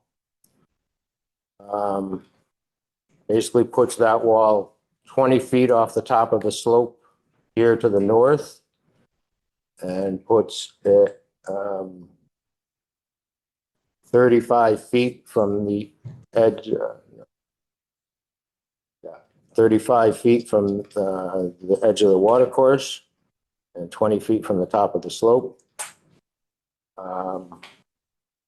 This proposal, we lost 3 of our truck parking spaces. There was 1 more here and there were 2 more on this end. So our whole row of parking got shorter by 1 space and this one got shorter by half a space. So we lost 3 of our truck spaces. This requires about 200 feet of 20-foot high retaining wall, 220 feet. Again, we increased the height of this easterly wall from 6 feet up to 10 feet. And by doing so, we were able to push it to the east and push it to the south because we grew the top of the wall. Actually, this proposal ends up with about a 500 square feet or 2% increase in storage area from the original plan. We would be proposing a 900 square foot increase in shrub and fern plants at the base of the wall. Instead of the 4-foot planting bed at the base of the wall, we'd be going to an 8-foot wide planting bed. So we're doubling that. What was originally proposed, which would be an additional 40 shrubs and 70 ferns. This would also require Eversource Energy approval. Our cut and fill quantities are still not balanced requires a little bit more export than the original, but not anything significant. And we would still maintain the underground stormwater management area under the storage area as previously proposed. We believe that this is the feasible and prudent alternative. Gives us the storage area that we're looking for. Retaining walls that are basically equal to the original storage area. And this is what the applicant is willing to propose. Hey, you want to go first? I have a simple question. What percentage of your vehicles, of your trucks, require a 100-foot turning radius? It's one truck. The WB50, the tractor trailer truck with the. Right. So I know some good truck drivers, and they can maneuver that thing without, I mean, most of your trucks don't need 100 feet. Why do you have to bring that large one in there? Or can you do something? Because it's a tractor trailer truck for a large excavator, low boy tractor trailers that would be required for a large excavator. That's basically the same turning radius at a 110-foot circle. It's the same turning radius as what we would have here. It's a half here and half here. This, we've stretched it out. Going back to the. I'm just looking for a more efficient use of your space by reducing that turning radius. I get what you're saying, but Based on the turning templates for a WB50 tractor trailer truck.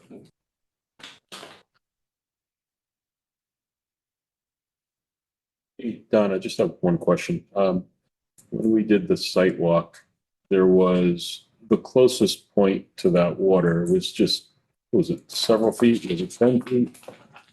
Trying to understand what the difference, how many more feet we have with this proposal, this option. Is it 10 more feet in? The wall, this proposed wall, that I think it was would here. in the north or northwest, which was the closest point to the water, right? And closest point to the wetlands flagging was over here, was 22 feet to the face of the wall. And now that's going to be 32 feet. Was it 22? Yeah. Okay, so now it's 10. Okay. Okay. Over here on this section on Halfway River, all right, the base of the wall over here was just 10 feet back from the top of that slope. And then another, let's say 15 feet down the slope, because we were 25 feet from the wetland limit line here. Yeah. Previous wall was 25 feet. So we pushed that back another 10, so we're 35 feet over here from the wetland line, and now we're 32 feet over here on this side. Just the closest point, which is proposal. so I go back and I still think you're underestimating the 30-foot offset concept. You don't use same storage where those trees are. Right. So you're not using that area at all for storage or for anything. What, this area here? Yeah, Yes, it is. Yes. on the 90-foot, you have more storage there. Well, Parking spots. That parking spots? Those are you've got some of the truck, those 10 or 8 truck parkings, 2, 4, 6, 8 truck parking spaces, but then behind it, you've got storage. So okay. in the original, let me just go back here. So in the original proposal, okay, so all of this center area here where we have the 20 truck parking spaces, that is within our storage area. That's basically a 10,500 square foot storage area that includes the truck parking spaces. Okay. So when we go to, so the original, again, this is 10.5 in the center and another 13,000 around the outside edge. Right. So the bins, this area to the east, this area to the north. Okay, so the total of 10.5 and 13 was 23.5, right? Well, what I'm saying is that you're not using that, not being as efficient with your drawing on the, not this one, but the 30. No, I'm trying to get back there. I'm trying to get back there. So over in that area. So this area here is still part of our computed storage area, just like it was on the first one. This center storage area has shrunk. We've lost 3 truck parking spaces in the center area, so this center area has shrunk. But with moving this wall 8 feet further that way, growing this wall again higher, you can push it back farther. Then this whole wall now, instead of a 6-foot wall, is now a 10-foot wall. We've got additional square footage here, but the bins, again, I didn't want to move these bins, but these bins would, move into this corner. But this proposal here, the total storage area between this center section and what's left around the outside is 500 square feet or 2% more than what the original one was. So My question is, can you get more efficient on your 30-foot offset by using that space to the north? I think what he's saying is it's already calculated. It's calculated. this is part of the storage area. This is part of this area over here is. You're saying, Rick, you're saying because it's not shown as bins. I'm not sure, I'm not seeing what is over there. It's just. We didn't get to that level of detail, Rick. This is our storage area. This would be the precast concrete from going back to the original. Okay, we had precast concrete over here. We had precast concrete pipe over here. So this materials here would still be able to be stored. Yes, right. In this area and behind these truck parking spaces. So we've got, this area here. Okay, well, if you're saying that it's calculated in there, that's fine, but it doesn't look like that from this 30-foot offset concept. I think just because the symbols aren't there. Is that what you're saying? Because you don't see those storage symbols of the circles and the rectangles? Is that what you mean? Well, it's just the way that they split it up. They just, there's this and there's this, but there's nothing, I would take that almost to follow the wall, that all those, but you're saying there's something behind that wall, in front of the wall, but in front of the spaces. This area here Yeah. is storage Of precast? pipes, precast, miscellaneous storage, the same as this area over here is storage. Yeah, so We've shown these 2, 4, 6, 8, 10 truck parking spaces, which is still part of that storage area.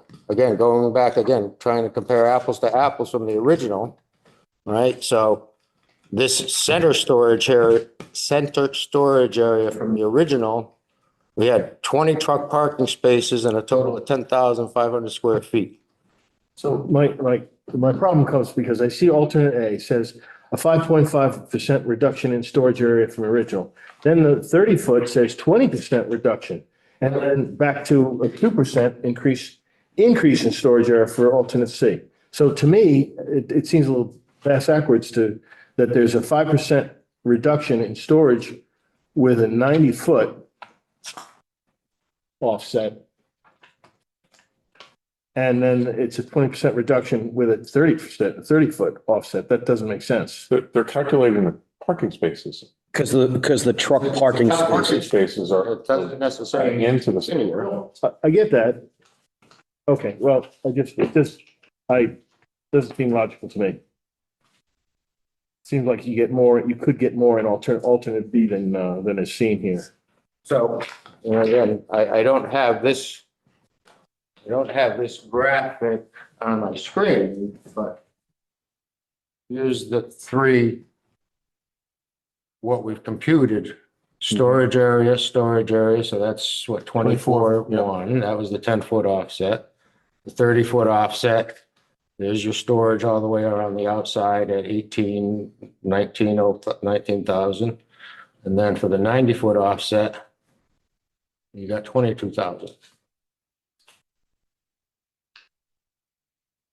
And the original was 23,600. Let me just see that real quick. 22.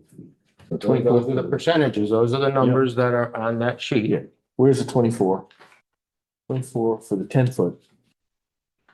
24, 109. No, Yeah. yeah. The 90 is 22,300. And the 30-foot is 19,000. And the original is 23,600. Again, in the original, we had more, let's say, truck maneuvering space, right? This is a longer run here. In order to provide these center parking spaces and have them double loaded, this has got more driveway. I know that there's a lot more trucking spaces up to the south of Old Webb Road. You have a good sized parking lot. These up here, these all the way up here now are not going to be, this truck parking, this notation here for truck parking, that was on the original survey. These spaces all here are conventional 9x18 employee parking spaces. These spaces are 12 by 25. And on the other side, that's off the drawing. Yeah, right there. Here, Right, so down here. to the bottom, no, down to the bottom. There. Yep. These are all conventional 9x18. Conventional. And what about on the other side there? There's a good size wall south. I'm sorry. Maybe I'm not being clear. Wall, I'm referring to, yeah, okay, so. right? You got a wall up here. You got a wall here. I remember there was a large space here. A lot of This- parking in here. That's not all at the same elevation. Maybe it's over here. That's the front part, that's the front door and the parking spaces as you come in the front door. It just seemed like there was a significant This space. is all employee and visitor parking spaces, 2 handicap spaces because we have more than 25 parking spaces on site. Right, so I'm wondering if you could park the trucks here, maybe 6 of them. It says 6 spaces, but that was more than 6. This is our front street line. This is our front property line.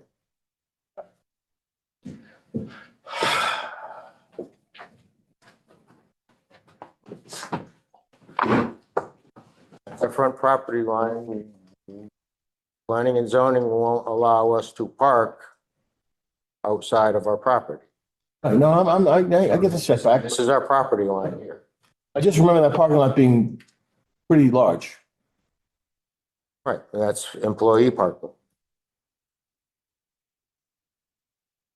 Currently, existing truck parking is limited to this area back here. Is the existing truck parking, and that's where that notation from the truck parking spaces, truck parking. These 12 parking spaces that are shown here are basically the proposed ones because this truck parking is moving up to here.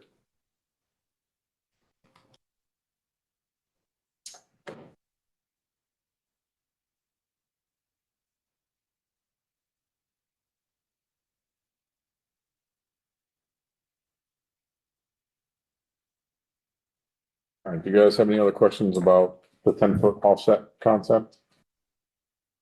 Is it safe to assume that with the 10-foot concept, you have better truck maneuverability than you do with the 30 or the 90? Yes, sir. Do you feel that it's sufficient with the 10-foot offset for truck maneuverability? You feel comfortable with that? With the 10-foot as opposed to the original plan? Yes, we're comfortable with that. Again, that to accomplish, still have that here.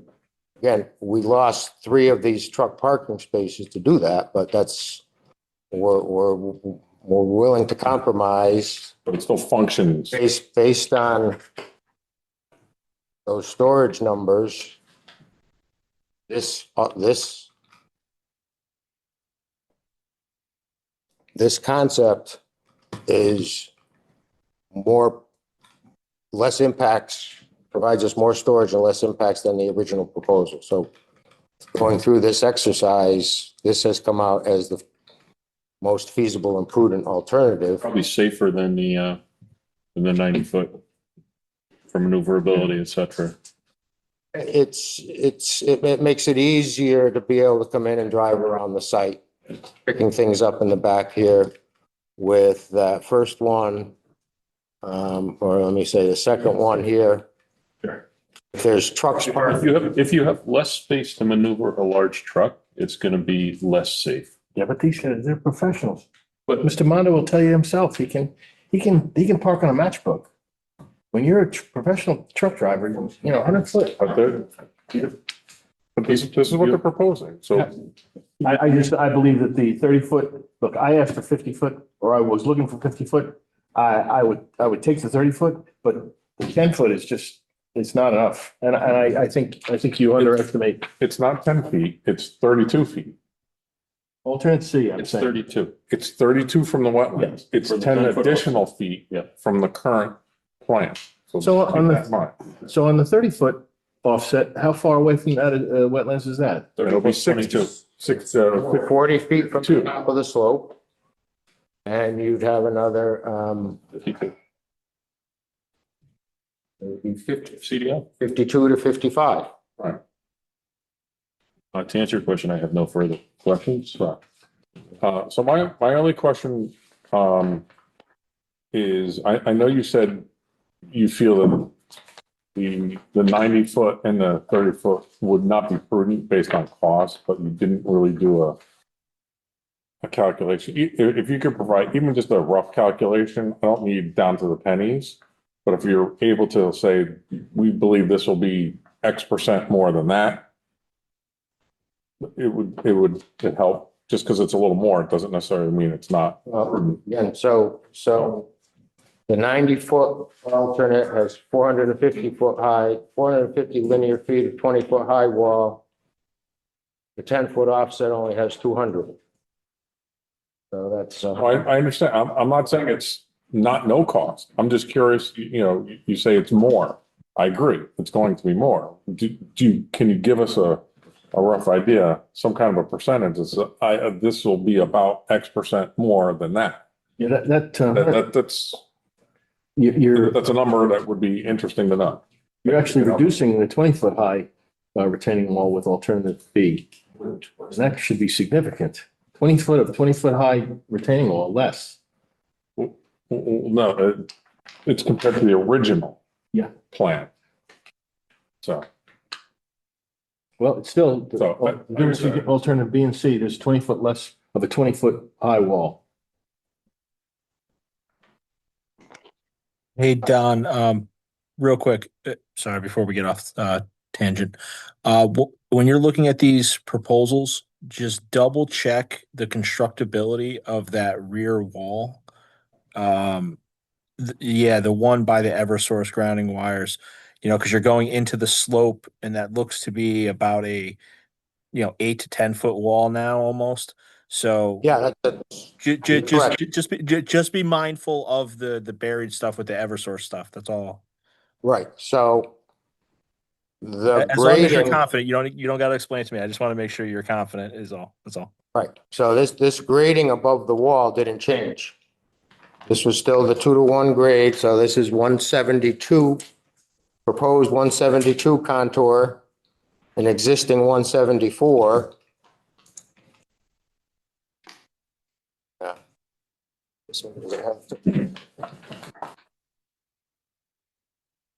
Yeah, it's just you shifted the wall a few feet back is my only concern, and you made it slightly taller because you're shifting it back. So again, by the time you factor your wall width, then your Right. Well, and now just for constructability with the stuff that's buried from Eversource. That's all. Just make sure you hash that Okay. out before you bring the proposal to them. yep. Yeah, you're asking about, let's say, the depth.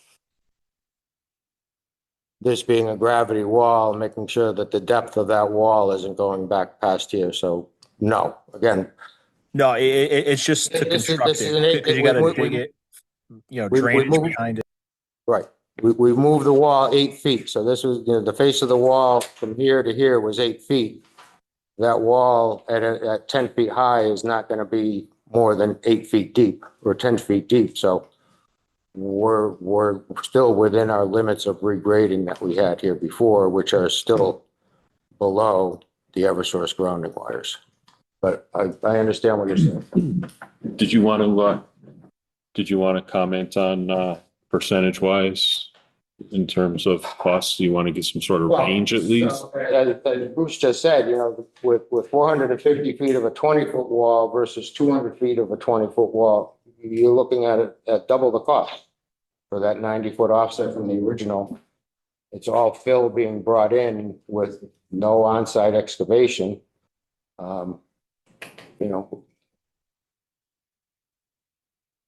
Right. So that's for the 90-foot. Right. Offset version, but between the 30 and the 10. Yep. they- You got 140 feet of 6-foot high retaining wall that's in there. Mhm. Okay. And then there's still a wall. So, But now you're going, but now we've got 20% less storage area.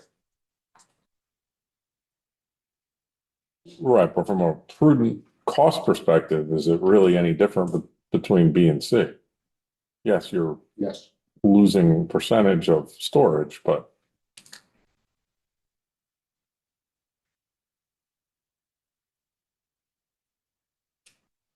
yeah, so I mean, we're asking for some kind of number, but if you're just saying more, then okay, then we'll just factor that into the decision.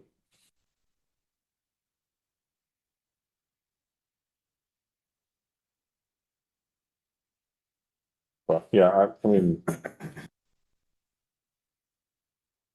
and maybe there's some sort of in between the 30 and the 10. Kind of get the best of both worlds. It's getting more difficult with, again,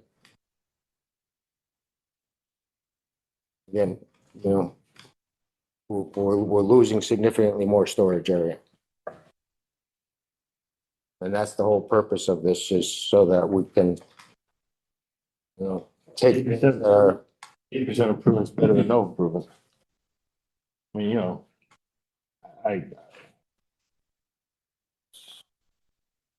So it sounds like it's maybe more of a storage issue than a cost angle. Unless you're talking about the 90-foot offset. even if B and C are the same, to end up with 20% less storage areas. Right. the thing is with alternate B, you're not taking down as many trees that are closer to the halfway river and are significant stormwater management buffer, those large trees. So you'd be taken down with the 10-foot offset. We still, as what I'm saying, is we still lose a lot of trees down near the river. The 30-foot at least allows some of those trees to remain, some of those big trees that are healthy, that are performing very well, as our friend Tucker Beckett mentioned in Exhibit 17. Well, if like we were saying, if you, because we're not closing the hearing tonight, with the extension that you granted us, so thank you for that. If you want to go back and see if there's in between the 30 and the 10, that maybe can salvage a few more trees, not reduce your storage by that much. Or not, or if you decide this is it, these are our two, then we'll decide based on these two. But we're giving you an opportunity to maybe see if there's a middle ground. So.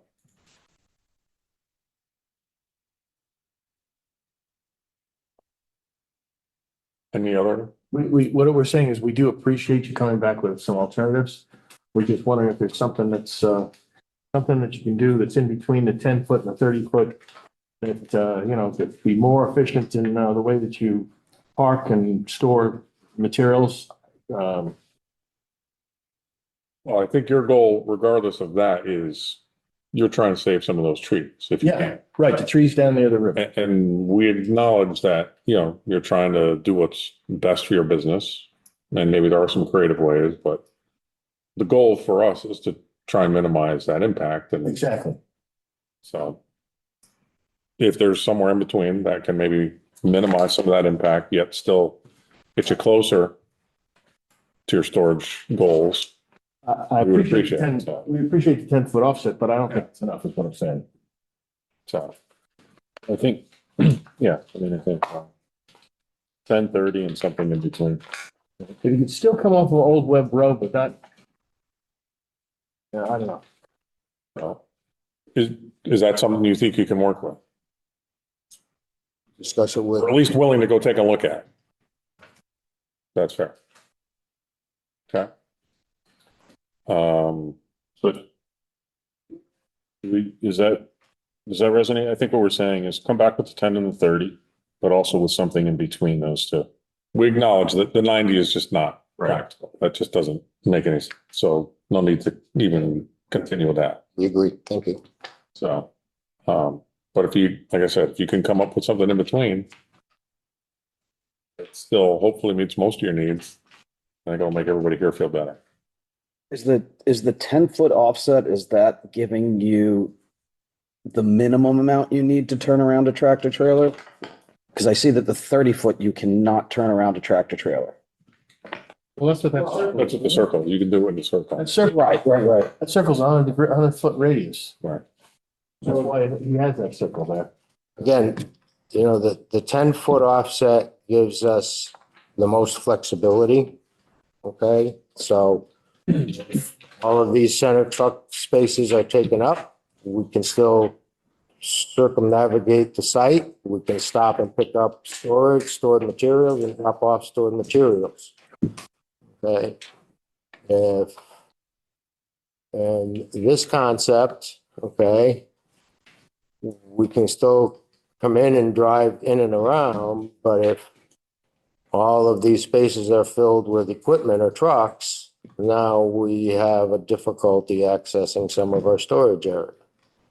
So it just creates more difficulty. And again, so we could go, instead of 2, 4, 6, 8, 10, we could go with just 8 trucks, and then that gives us more space for storage. But again, we're trying to get So, medium with. so go back with your clients, see if there's some middle ground. There's a compromise here. We got to wait for the water test anyway. Yeah.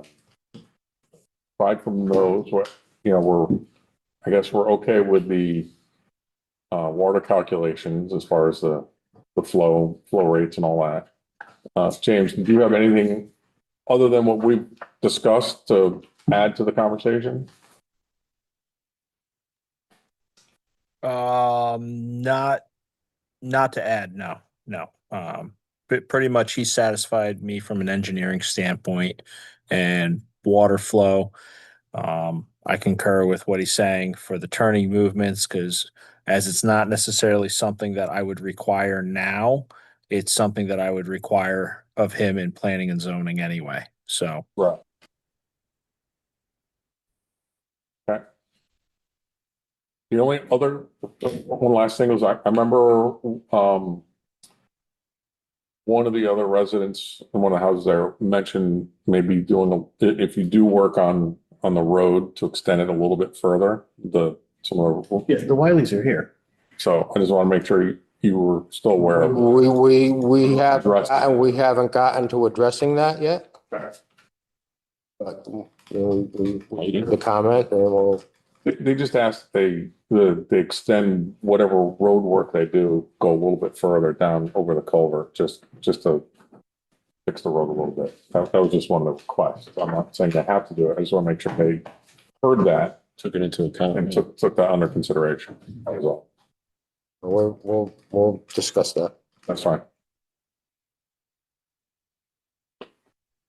I think that's all we've got for the moment. We appreciate your time and thank you for giving us the ability to extend this and working with us. We'll continue this to the next We'll meeting. continue this. Look. We have, We close the public hearing? No, we haven't. No, we don't, no, we're not closing the public hearing tonight. so he's, But we do have, now, is there anybody in the chambers who'd like to come up and speak? Come on up.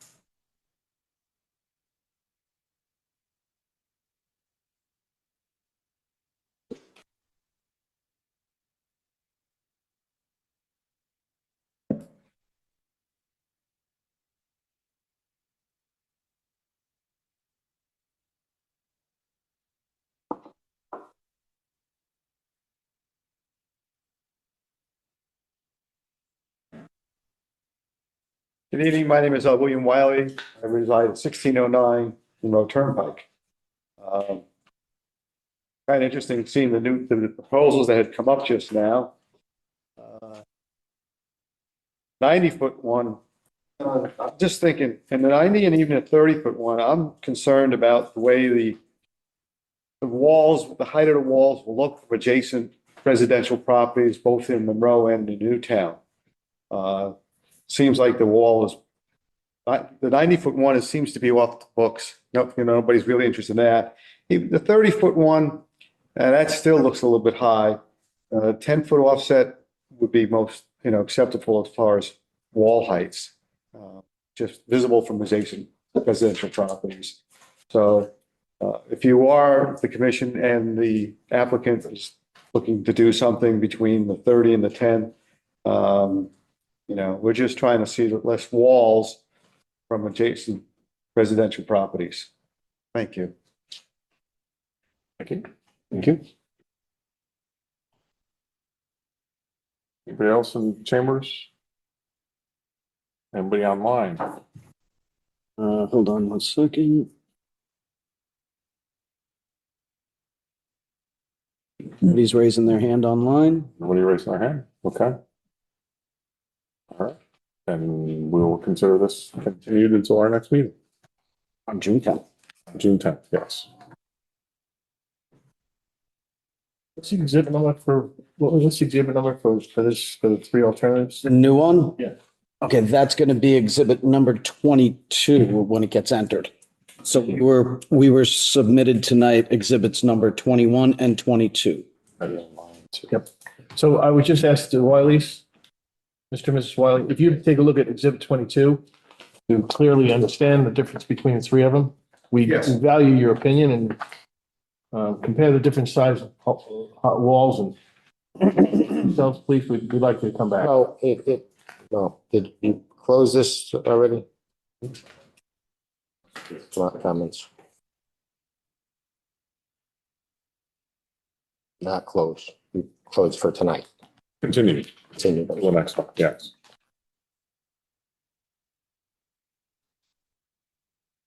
The documentation will be online, right? Andrew? Right. Yes. The exhibits, all these exhibits will be Uploaded. The available. exhibits will be uploaded tomorrow.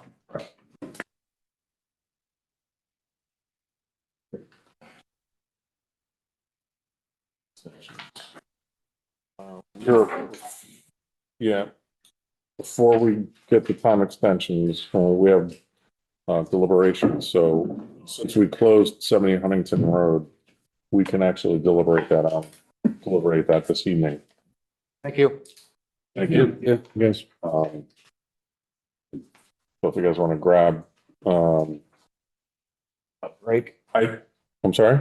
Did you want to do a break? Is that what you're getting at? Okay, I'm sorry. I'm gonna say I thought you were heading there. one. Yeah, let's move on. Yeah, so IWC 2026-03, file number 1584, 70 Huntingtown Road.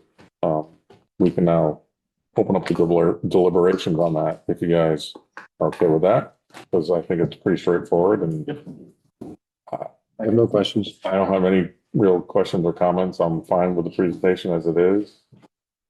I would move to accept the application as is with the current proposed location. We have a motion to approve. Is there anybody else has any? Questions before we make the motion? Do you want a bond? Do you want any do we want to hold a bond, and do we want any additional conditions of the approval other than standard conditions?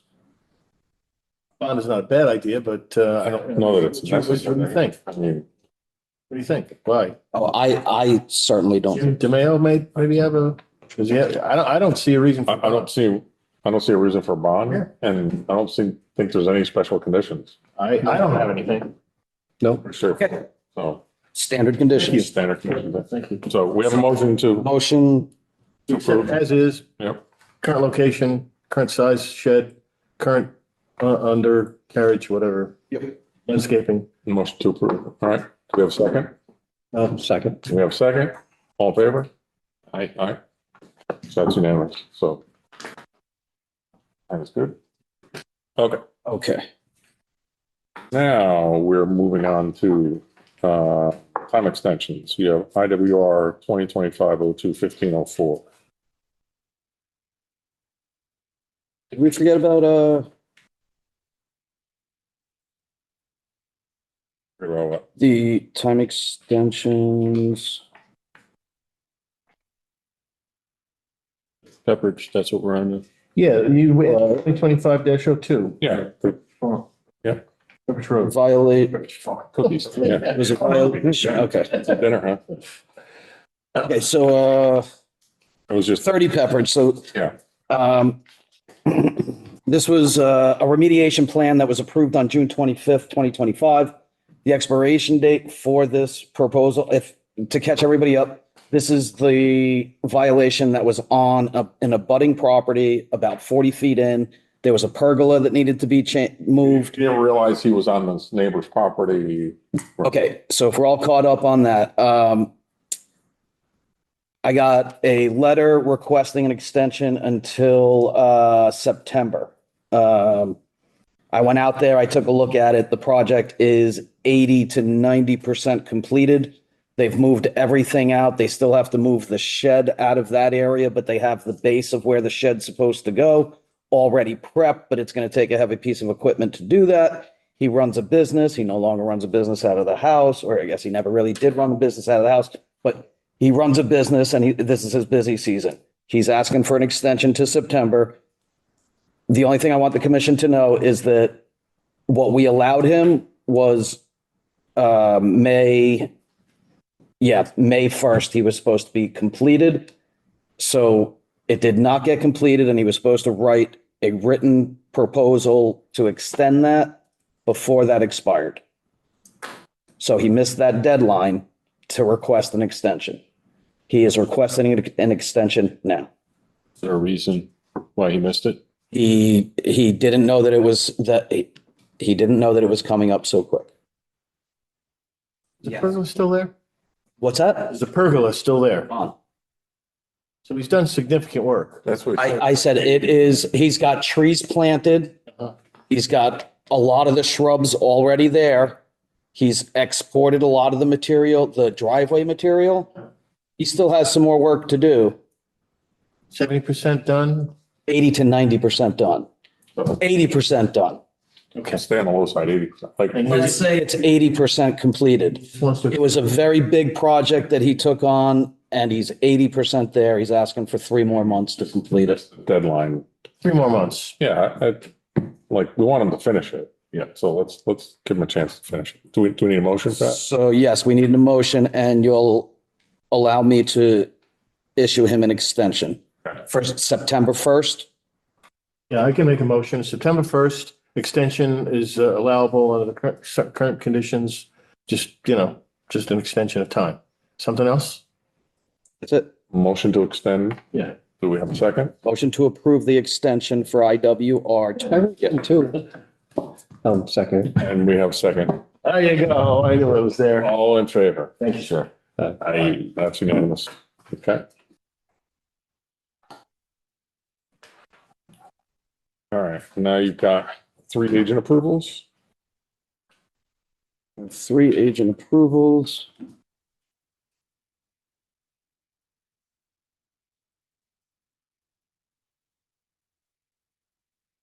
Okay, and then, okay.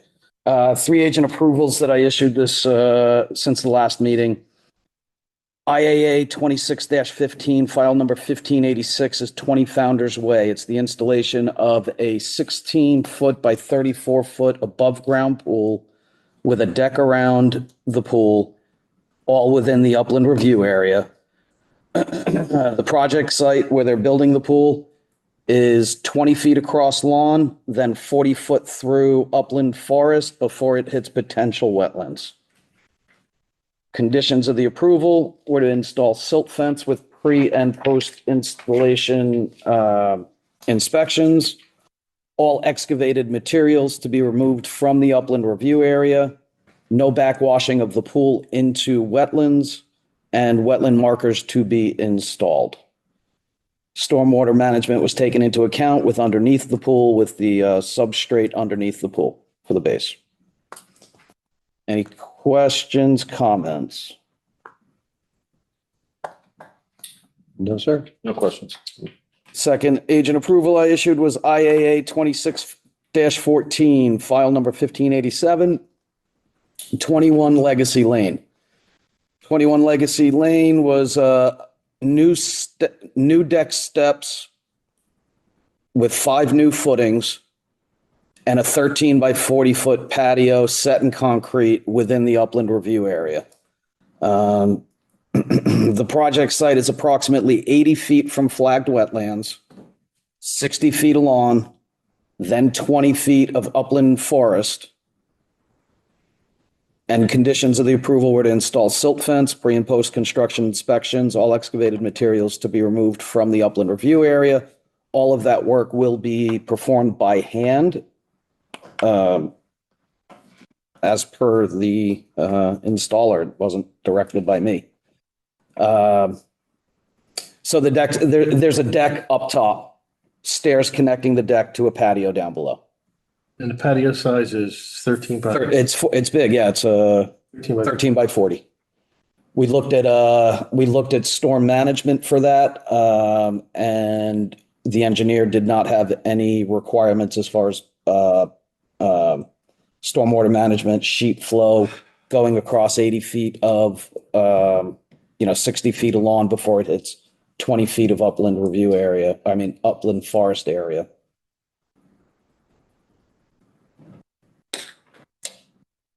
Comments? No comments. So what are you gonna make them do? What am I going to make them do? Is there any? Conditions of the approval? Yeah. Silt fence to be installed with inspections before and after the construction. All excavated materials to be removed from the upland review area. That's it. Is there something else you'd like to see? No, I'm trying to imagine what it's like.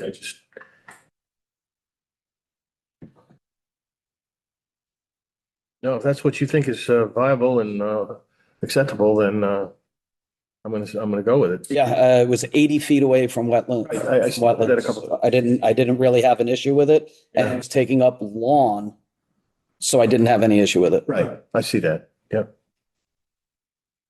Okay. Moving on. Agent approval, IAA 26-13, file number 1588 is 175 Cross Hill Road. Construction of a 2-car detached garage with stormwater management within the upland review area. The project site is approximately 60 feet from flagged wetlands. It goes 40 feet of across its established lawn, followed by another 20 feet of upland forest before it hits potential wetlands. Actually, before it hits actual wetlands. The stormwater containment system here is underground with a Coltech type system underground. Conditions of this approval were to install silt fence, pre and post construction inspections, any excavated materials to be removed from the upland review area, and wetland markers to be installed.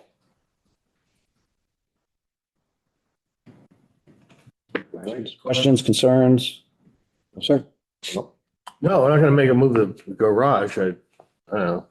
That's real. One thing I did do is the original proposal had the stockpile area of the excavated materials closer to the wetlands on one side where the silt fence would have had to be closer. I didn't see any reason why they couldn't move it all to the other side, getting all the construction a little further away.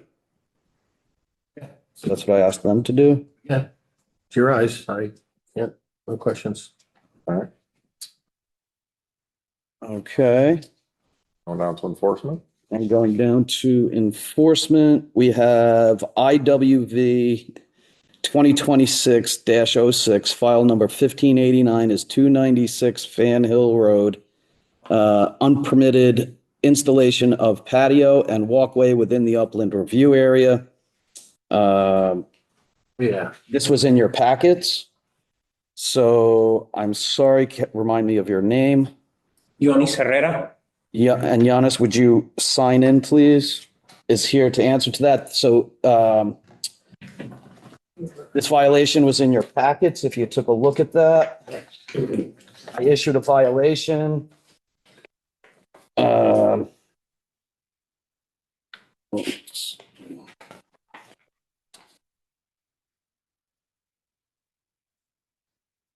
So I was investigating a different violation on a different piece of property, and looking at it from GIS, it revealed a patio that was very close to a pond that's on the property. I did some research on it, and it revealed that there was a permit taken out back in 2020. That permit was to expand an existing deck, but did not include this patio or the walkway. I think the applicant, after going through that process, the applicant should have been aware that there are regulations that close to the wetlands. Yep. So Giannis is here now. May I introduce myself? Yes. Oh, yes, my name is Yonis Herrera. I live at 296 Farm Hill Road with my wife and 3 daughters. And I would say good evening, members of the commission. Thank you for allowing me to speak tonight. First, I want to say that I respect the work of the commission, and I appreciate the opportunity to address your concern directly. My understanding when I purchased the property was that the pergola, walkway, and patio area were already existing features of the property. The work I performed was intended as maintenance, repair, and improvement of deteriorated condition, not as a new development project or an attempt to impact the wetland area. At no point was my intention to damage wetland, alter the pond, or create environmental harm. I believe I was improving and stabilizing pre-existing structures that were already there.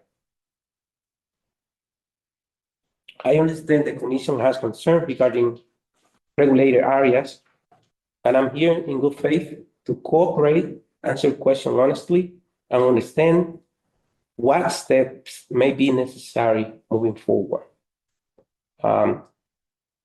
Thank you. Thank you. Andrew, you obviously took a look at it. You want to give it Yeah. situation? So yeah, you're saying maintenance. All right. So first off, I'm going to say this. Going out, taking a look at it, the pergola shows up from years ago. So he did repair work to the pergola. The patio and the walkway, are you saying you're maintaining that? Well, that it was already there? there was a like a walkway made out of stones, right? They were stepping stones. Stepping, yeah. Okay. And then So that's not really maintaining, that is bettering. That is making it better. So you excavated material. You added gravel, you added your patio and your walkway. Did it increase in size? What he took out versus what he put in? Impervious surface, yes. So yes, it certainly did. If you're talking stepping stones versus walkway patio, it increased. You just, Now, how much? Like, are we talking 10%, 20, 50? probably increased by about 20%. Okay. So what is it currently now? Do we have dimensions of what it currently is? Doesn't look any bigger than a regular 4-foot walkway. It's 4 feet wide. It's going to be approximately 40 feet long by 4 feet wide. And it's concrete? It's brick pavers. So it's paving, it's pavers. Could be taken up. It can be taken up. When did you move into the property? What year? 2019, 2019. 2018. 2018. Did you do the permitted deck expansion? Yes. So you really should have known, sir. I appreciate your reasons, but you really should have known. No. Yeah, now after Right, he he's explained to here. me everything, Yeah. because I must say that the way Mr. Brockman came, he was actually educating me, and I appreciate it very much. And So he's going through the permitting process now, right? Well, he's here to answer to the violation. So the question here is this. There's no question that this is in violation. He did not have a permit to do this. My take on it is that he's taking up lawn and stepping stones, adding this patio to it. Okay. He's doing it for recreational purposes so that he could go out and sit and look at the wetlands, at the pond, and there are turtles in there, and it's a nice place to sit. I don't have an issue with taking up that established lawn that's not impacting the wetlands. Okay. What I would say is that if we can make the wetlands better in lieu of what's been done and give him, it could be a win-win all the way around. What are you recommending? I'm recommending planting on the other side of the pond, okay, allowing some disturbance over there to plant plants that will benefit the wetlands and the surrounding wetlands. Okay. That's one alternative. Another alternative is you could have him pull all this up, get it out of there. He didn't have a permit for it, and return it back to lawn. I don't see how that has a benefit to the wetlands that are there. How does planting, can I ask 2 questions? Sure. And I think you answered this already, but it's getting late. I don't remember what the answer was, but the pergola, was that existing already or? The pergola was existing. He painted it. Maybe you did some repair work to it? just painted. Right, so that, Painted it. so. That's pre-existing, non-conforming. Yes. How would, I mean, I think it would be betterment of the property in general, but you know, to the north where the plantings are, but like, how would it better what was already disturbed? Doesn't, right? How would what be better? It's better for the wetlands in general, not what was disturbed. Yeah. Okay. You're taking from here and putting there. I think that's the right. And then I'm saying if you're taking up area over here to make the property better, Overall. if you give to the wetlands on the other side, you're not only making the wetlands better, okay, by providing food source and, plantings and Okay. you're also providing the violator a better thing to view from his viewing spot. And whose drawing is this with the red and the green? That is mine. Okay, so that's your proposal, basically. Yes. so the red is the 7 native shrubs that need to be planted, but there was unpermitted removal of shrubs. You don't have any idea of how much that was. And that's next to is there a dock there that I see? Yeah, that's a concrete, it's an old concrete, like, a dock. I mean, it's like, I don't know, 3 feet thick. Yeah, I'm not looking to I change. don't know what that is. Okay. When I bought the property, I asked and inquired about it. They said that there was a person, the original owner turn the pond into a pool. So, Turn the pond into a natural pool. yeah, they were using the pool as they were using the pond as pool. It's funny. Okay. And then they had It's actually a big thing right now, natural pools, and it's creating, and it's supposed to, if it's done properly, it's supposed to self-clean and, yeah. but then the town made him turn the pool back into a pond. It was supposed Are you opposed to or in favor of planting some shrubs on the opposite sides? Does that sound like something you're willing to do to make this? Yeah, absolutely. I mean, it's that would be good for me because that's across the pole. Question for Andrew. Mm-hmm. If you were to do that, Mm-hmm. leave everything else, the betterment as is, Mm-hmm. would he be able to maintain it going forward? I mean, at some point you have to maintain it, Well, right? you'd have to pull. You're talking about the plantings on the other side? So down the road, so we're going to say, if we were to say, do the plantings on the opposite side, I believe that's the north of this, right? Leave the unpermitted patio and walkway as is, Yeah, the betterment that he did. yeah. Will he be able to maintain the way it is going forward? At some point, you have to continue to maintain Will he be able to maintain which portion? Both? whatever's there. The patio. He's talking about the new patio that wasn't permanent. Can I ask, what is underneath the pergola? Is that Well, also? hold on. Okay, sorry. Let's let Andrew answer the Okay. question first, right? Because we're not gonna, Okay. we wouldn't have to have him come back and say, hey, we're gonna fine you again because you touched that area again. Right. Okay, so the planting on the other side would be to be planted, walk away from, leave them alone, make sure they live the 3 years, let them thrive. Right. There's no maintenance involved there. I wouldn't ask him, and I would tell him not to maintain that area. Yep. No blowing leaves in, no pulling leaves out, leave it as is. As far as the maintenance of the walkway and the patio, there's not really much maintenance other than, blowing off the area. What maintenance would be involved? Painting the pergola every couple of years. Are there grout lines in it, or is it just put down with? It's in stone dust. It's in stone dust. So, okay, so maintenance would be Weeding it? every few years, put more stone dust. Is that going to be a violation? No, that would be maintenance. So That would be maintenance, and that would be an as of right. That would not be a once violation. we acknowledge that this is there and that we approve it, it becomes part of the property. Okay, that's what I was asking. So Right, it becomes, and by doing this, whichever action we take, he will have a permit he's getting for the patio. Gotcha. Okay, so you would be able to maintain that if that's the route we choose to accept. Yep. You wouldn't be able to add like 2 more foot in width to it again. That's again another violation, right? that would be a new permit.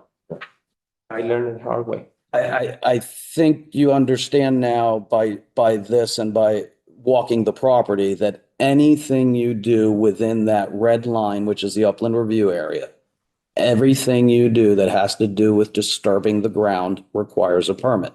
Not that you can't do it, it just requires a permit to be done. That's what was explained on site. Okay. Did you have a question or comment there? Yeah, the patio. So did you expand the pergola space to include this new patio, or? No, the pergola is the way it was. That's the same size. I painted, Uh-huh. and then when we fixed the floor, right, we went around the pergola like a foot outside. So he has like a paint. What is that? The edges. He has, and then we went out a little. But with paving stones, though. Paving stones, not with cement. No, just the stone dust. Stone dust and paving stones on top of that. And I just as long as the north side has got enough plantings on it, I guess. I took the quantity of plants based on square footage of the walkway and the patio and kind of used the mature size of the plants to compensate for the square footage that was taken up. I think that's the most fair way that I could do that. I would agree. It would accommodate all of those plants for sure. It's not a lot. What would your timing be? Make sure it gets done by. I don't think it's a big ask. If you're allowing him to leave that patio and that walkway, we're in planting season now. I think that's more a question to the applicant. I mean, it could be done in 3 weeks if he found somebody willing to do it. The plants would be readily available right now. All right. So if we said by August 1st, have this done by August 1st, like there's. That would be, a cost as far as. Does that sound something that's reasonable? Yeah, how big are the plants that I have to plant? Are they? I'll work that out with you. We don't. Work that out. I'll work that out with you. I'm not going to require large plants. The birch trees, if they wind up being birch trees, they have to be native trees. If they were birch trees, they would be a ball and burlap size, 10 to 12 foot tall. The shrubs could be 5-gallon shrubs, 3-gallon shrubs. Plants grow. Plants grow. We don't need mature plantings to, it costs a lot for bigger plants and they'll grow. So I wouldn't require mature plants. I would require a reasonable size. $1,000 maybe? What's that? A couple $1,000, 2,000? 5 to 1,500. Yeah, probably $3,000 worth of plants is my guess, and then labor. So, what would you, what do you think? That's roughly speaking. That's roughly speaking. I do see 7 native shrubs. I see 2 trees, but then you say 3. There's 3 in there. Look closer. 3 native trees and 7 native shrubs. Yes. I do see 2. Closer. I've been working on this program, by the way. You did a really good job. I got to make it the lines a little thicker. And I think that was very nice of him to do. And if the commission so chooses to grant you this, that'll be nice to look out at as well. As you're looking. It's a nice investment, sir. Are you amenable to this solution? I'm going to add another. You need. I'm going to add another expense to it that I'm just thinking about now. We want this memorialized, so I don't want to do this as a voluntary compliance. A voluntary compliance would be before this was actually done. Right. And it would be minor in nature. I'm not going to say that this is minor in nature. I would have the applicant do this as a administrative remediation, which is going to wind up costing the applicant $160 fee for the application and the deep reporting form. And he's going to need to notice it in the newspaper, which is also going to cost him about $200 or so dollars. So there's about $350 in fees, more or less. Yep. Plus whatever it costs for the plants and the labor for that. Is that something that you can do in the next month or 2? How much time? Yeah, well, are you amenable towards this, and how long do you think you'd need, sir, Mr. Herrera? Yeah, I just that this moment, I'm very going through very difficult economical situation. We're sensitive to that. So 3,000 for me, it doesn't sound like a lot, but it is a lot. Yes, sir, it's a lot for anyone. Insignificant. I have 3 minors that don't produce a penny yet. But I do want to do it, and I have to do it. So we give him more time? Can we do some this year and some next year? How about if we give it a year, sir? Can you do it, all of it within Within a year? June 1st of next year? Yeah. So I would think that June 1st would be a good date. I think that's feasible. I mean, A that's little bit at a time. Mhm. Some this month, some next month, some. So because I don't have to do like all 5 at the same time, right? I can buy one. If the commission's granting you 1 year to get this done, it just has to be completed within the 1 year. And as you learned by sitting in this room tonight, and I'm sorry that you sat in this room for so long. Okay. But as you learned from the other proposal, remember what your deadline is. And if you needed an extension, I cannot imagine you would need an extension. Senor, if you need extensions, you have more problems later on in the fall. Hopefully not. We hope that you win the lottery, but if you don't, you have some problems, you can always come back to us and Ask for an extension. We'll work Just with get the permit ASAP, Yes. you know, in comparison to doing the work. So just get the permit now, and then you'll have more time for the work. Okay. And would you plan on doing this in phases? So some this year and well, some don't next worry year? about it. Yeah. Well, here, let me tell you Go why ahead, I'm sorry. asking, right? Sorry. Would you plan on doing it in phases if you can do that? I'm Or, going to start this coming month. because if that's the case, I might want to say, hey, Andrew, can you go out later in the year and see how much was, because we don't want to surprise next year in May to say nothing was done yet. Like, we want to try to help them. Right? Yeah. Now, if there's financial situations that continue, that's understandable, but if he can start. I can make, it would help him. I can make a condition of the approval to report in at the end of September. I think just the report makes sense. Okay. Sounds good. Thank you. Progress reports to be submitted. Yeah. Like an email. Email works just fine. Yeah. We know where you live. No, it's okay. Yeah. Okay. All right. So I'll be in touch with you on that. Again, I apologize for the amount of time that you stayed here. No, I got some enlightenment. I learned a thing or two today. You can be on this side of the wall. You can be on this side. We have a flyer for you if you want to. Thank you very much for your time Thank you. this evening. Oh, thank you. Thank you, everybody. Nice meeting you. Yes. I'll be in touch. Thank you. And then Now we're down to voluntary compliance. voluntary compliance, 556 Monroe Turnpike. Was a drive-by. There was construction debris being stored in upland review area. So this was something I was able to see from the road, orange tarps in the woods. This is residential. This is residential.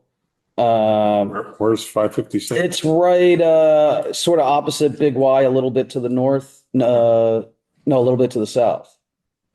A little bit to the south. Yeah, a little bit Towards Massac or away from Massac? towards Massac. North, that's north. North. Yeah.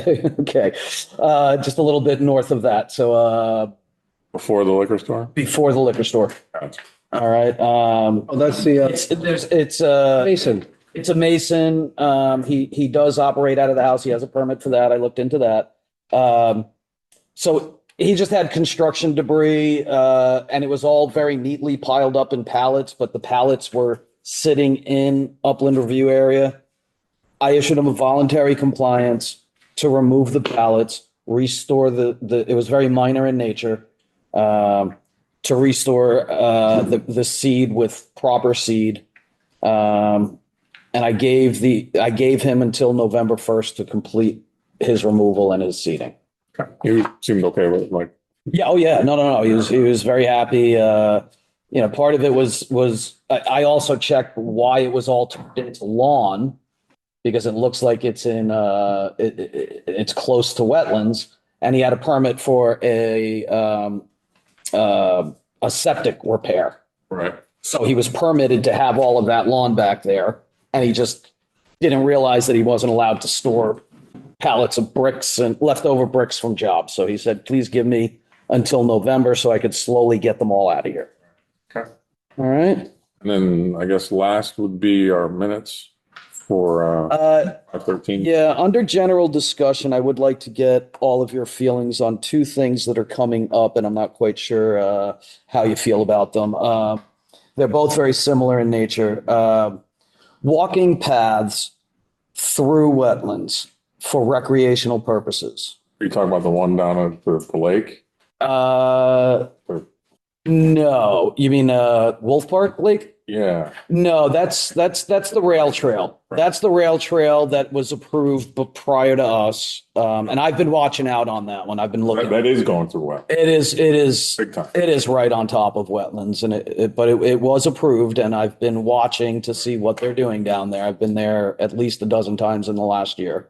Are we doing, Since they started it. is the town doing it or is it an outside contractor? Outside contractors. Multiple outside contractors, one for tree removal, one for the paths. But this is not where you're going. No, this is not where I'm going. I have two properties that have wetlands on it, okay? One he's asking what he can do with this property that he has. He actually mowed down a bunch of vegetation and then realized that there's a stream back there. So he came into me saying, I think there are wetlands back there. So I went out to see what he was doing and told him to stop what he was doing. I don't really have any issue other than he didn't realize, but he didn't rip anything out of the ground. He didn't do any ground disturbance. He whacked the tops off of a lot of plants. Okay. They're all going to come back. They're all going to grow back. I have no issue with that. So I told him just stop everything. But he wants to be able to create walking paths through there with a bird feeding station, with a bench, for educational purposes for his 2 kids. And so it is some disturbance, okay, going in actual wetlands. But it is loaded with barberry, it is loaded with multiflora rose, and it is loaded with burning bush. He's asking if he does that eradication of the invasives, if he can plant native plants and create a nature walk through that. Yes, go ahead. So doesn't that require an application to come? Oh, absolutely. I am only getting your thoughts on whether it would fly or not, because I don't want him to go through the process. Because you're actually working in wetlands, Yeah. he's going to have to put together a full application. It's not an agent approval application. That's going to be a full, you're all going to need to see it because it's going through wetlands. The way I see it, if he created a 3-foot path with wood chips, which is a natural product, it doesn't belong in wetlands. You're giving up a little bit of wetlands, but what you're gaining out of it is eradication of invasives and replanting of natives. Yeah. It's giving a little, taking a little. There would have to be some footbridges. I'm not talking about a bridge. I'm talking about planks to get over a couple of streams that feed down into one bigger stream. So it is impact, and you'll have to see it, a proposal. I think we need to see it to consider it. I mean, Yeah, but one thing is the eradication. What kind of eradication are we talking about? It's up to him. I mean, Okay, it's up to him. I would say pulling these plants by hand. How big of a square foot wise? How big? Pretty big. We're gonna have to hear it. Like, Yeah. we're not saying no. Right. Okay, that's as far as I needed it to go. Yeah, yeah. If it was going to be a hard shutdown, no, I would just tell him, don't even explore this. No, I think it'd be, I'm curious to hear what he's thinking. Yeah. Anytime we have an opportunity for improvement, education, and someone supporting it, I think is well worth. Okay, so I told him that I would speak to you on this tonight, but then he could also come here and explain what it is he would like to do in the public participation at the beginning of a meeting, and you could give him your flavor. Because there's a difference between a walking path for nature and a walking path that becomes a biking path and or Right. biking path. If or it's for him and his Okay. kids, that's one thing. If it's for Right. the public, that's a whole different. Okay, so now that brings me to the second one that I want to get your thoughts on. I have a property that has existing paths on, okay? Mostly in the woods outside the 100-foot area, okay? But there are sections of these paths that have been existing since 1964. They're existing. He wants to maintain those paths because of invasives plant moving in. He'd like to clear some boulders that are out of that in the path. He'd like to make it better for biking, walking, things like that. There's probably 30 or 40 feet that come into upland review area by about 10 feet or so. Everything else outside that is not in our purview, so it's not for us to discuss. There's a section of that path that he would like to maintain. It's just upland review. It's upland review. Yeah, I don't, And it's 80 to 90 feet away from wetlands, mapped wetlands. There is an old pipe that I could see from 1964 that crosses right through the wetlands. So the beginning of this path, the beginning of the path cuts through a thin part of wetlands. So there's a big wide set of wetlands, a thin, so it was like a stream. Yeah. And back in 64, predated regulations, there was a pipe put in so that he could get a path over, okay, and get up into the woods. Yeah. So again, that's maintenance. What I'd like to do is memorialize these paths. Yeah. So when this comes up again, we know that he either does or does not have an approval to maintain these paths. Right.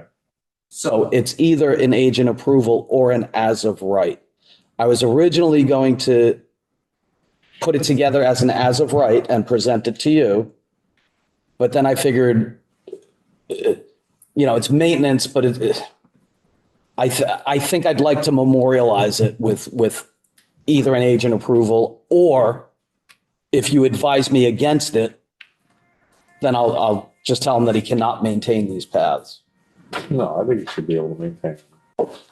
No, I'm okay with you to memorialize it with agent approval. I mean, I'm as well. Then you'll see it as an agent approval on the next, at our next.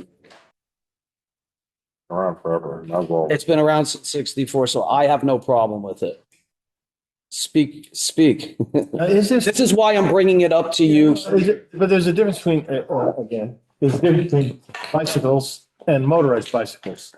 Dirt bikes, we don't want to turn this into a, Okay, so I could put as a condition of the, hold on. Yeah. I could put as a condition of the approval, no motorized vehicles. Yeah. However, it's not in our purview. Private property. It is not in our purview. It is not in our, there is some upper review area included. And it's not just upper review area.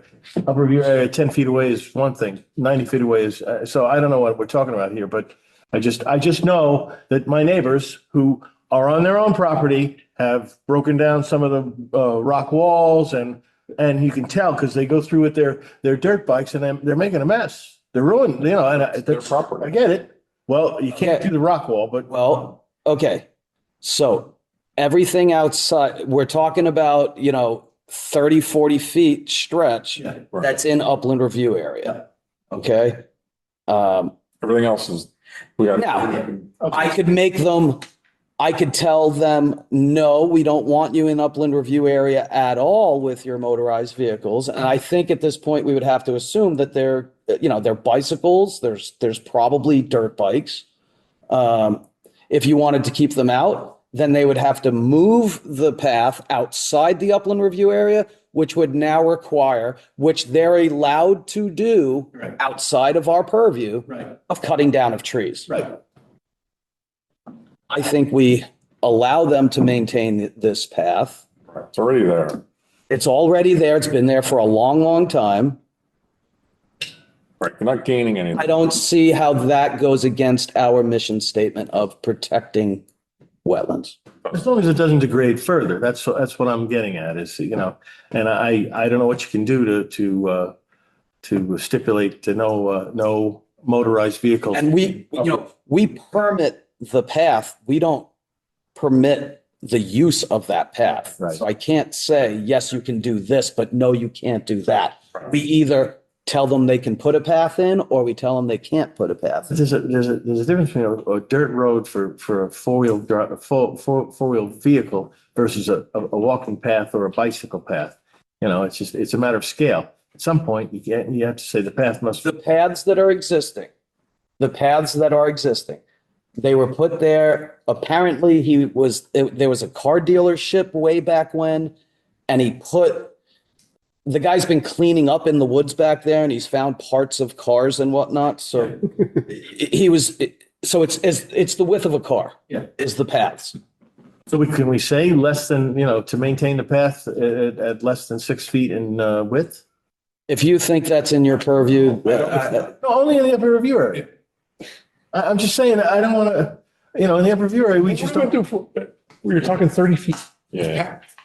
Amongst how many miles of path are up there? Okay, all right. I'm- I'm just trying to protect the wetlands, which is my job. I- I'm just asking simple But questions. that doesn't protect the wetlands. It doesn't. By saying you can't make it more than 6 feet? Just saying, I'm just trying to limit the, Come on, just, I'm very All right. serious about this. I'm trying to I protect get the it, but wetlands. you gotta just know when to say when, okay? Like, come on, enough already. All right? All right, Let's so move we- on to the minutes. so we've talked about the recreational paths. I will have the first person come in and present, at least in theory, what he's trying to do, and you can evaluate and guide him in a direction. I don't want to guide him in a direction that's going to cost him thousands of dollars that is going to be an automatic no, because it is an impact on wetlands. Right. I see that if it's done properly, it could be a positive impact on those wetlands as opposed to a negative. But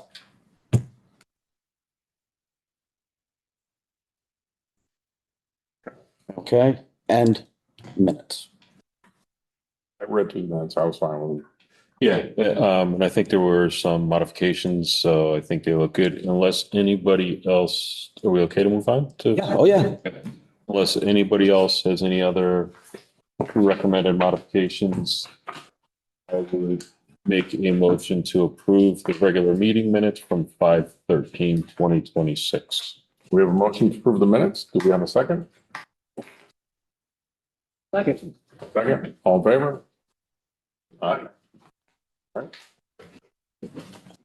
Anything else? Nope, not having no further. Nothing left on the agenda. This meeting is adjourned. 10:02.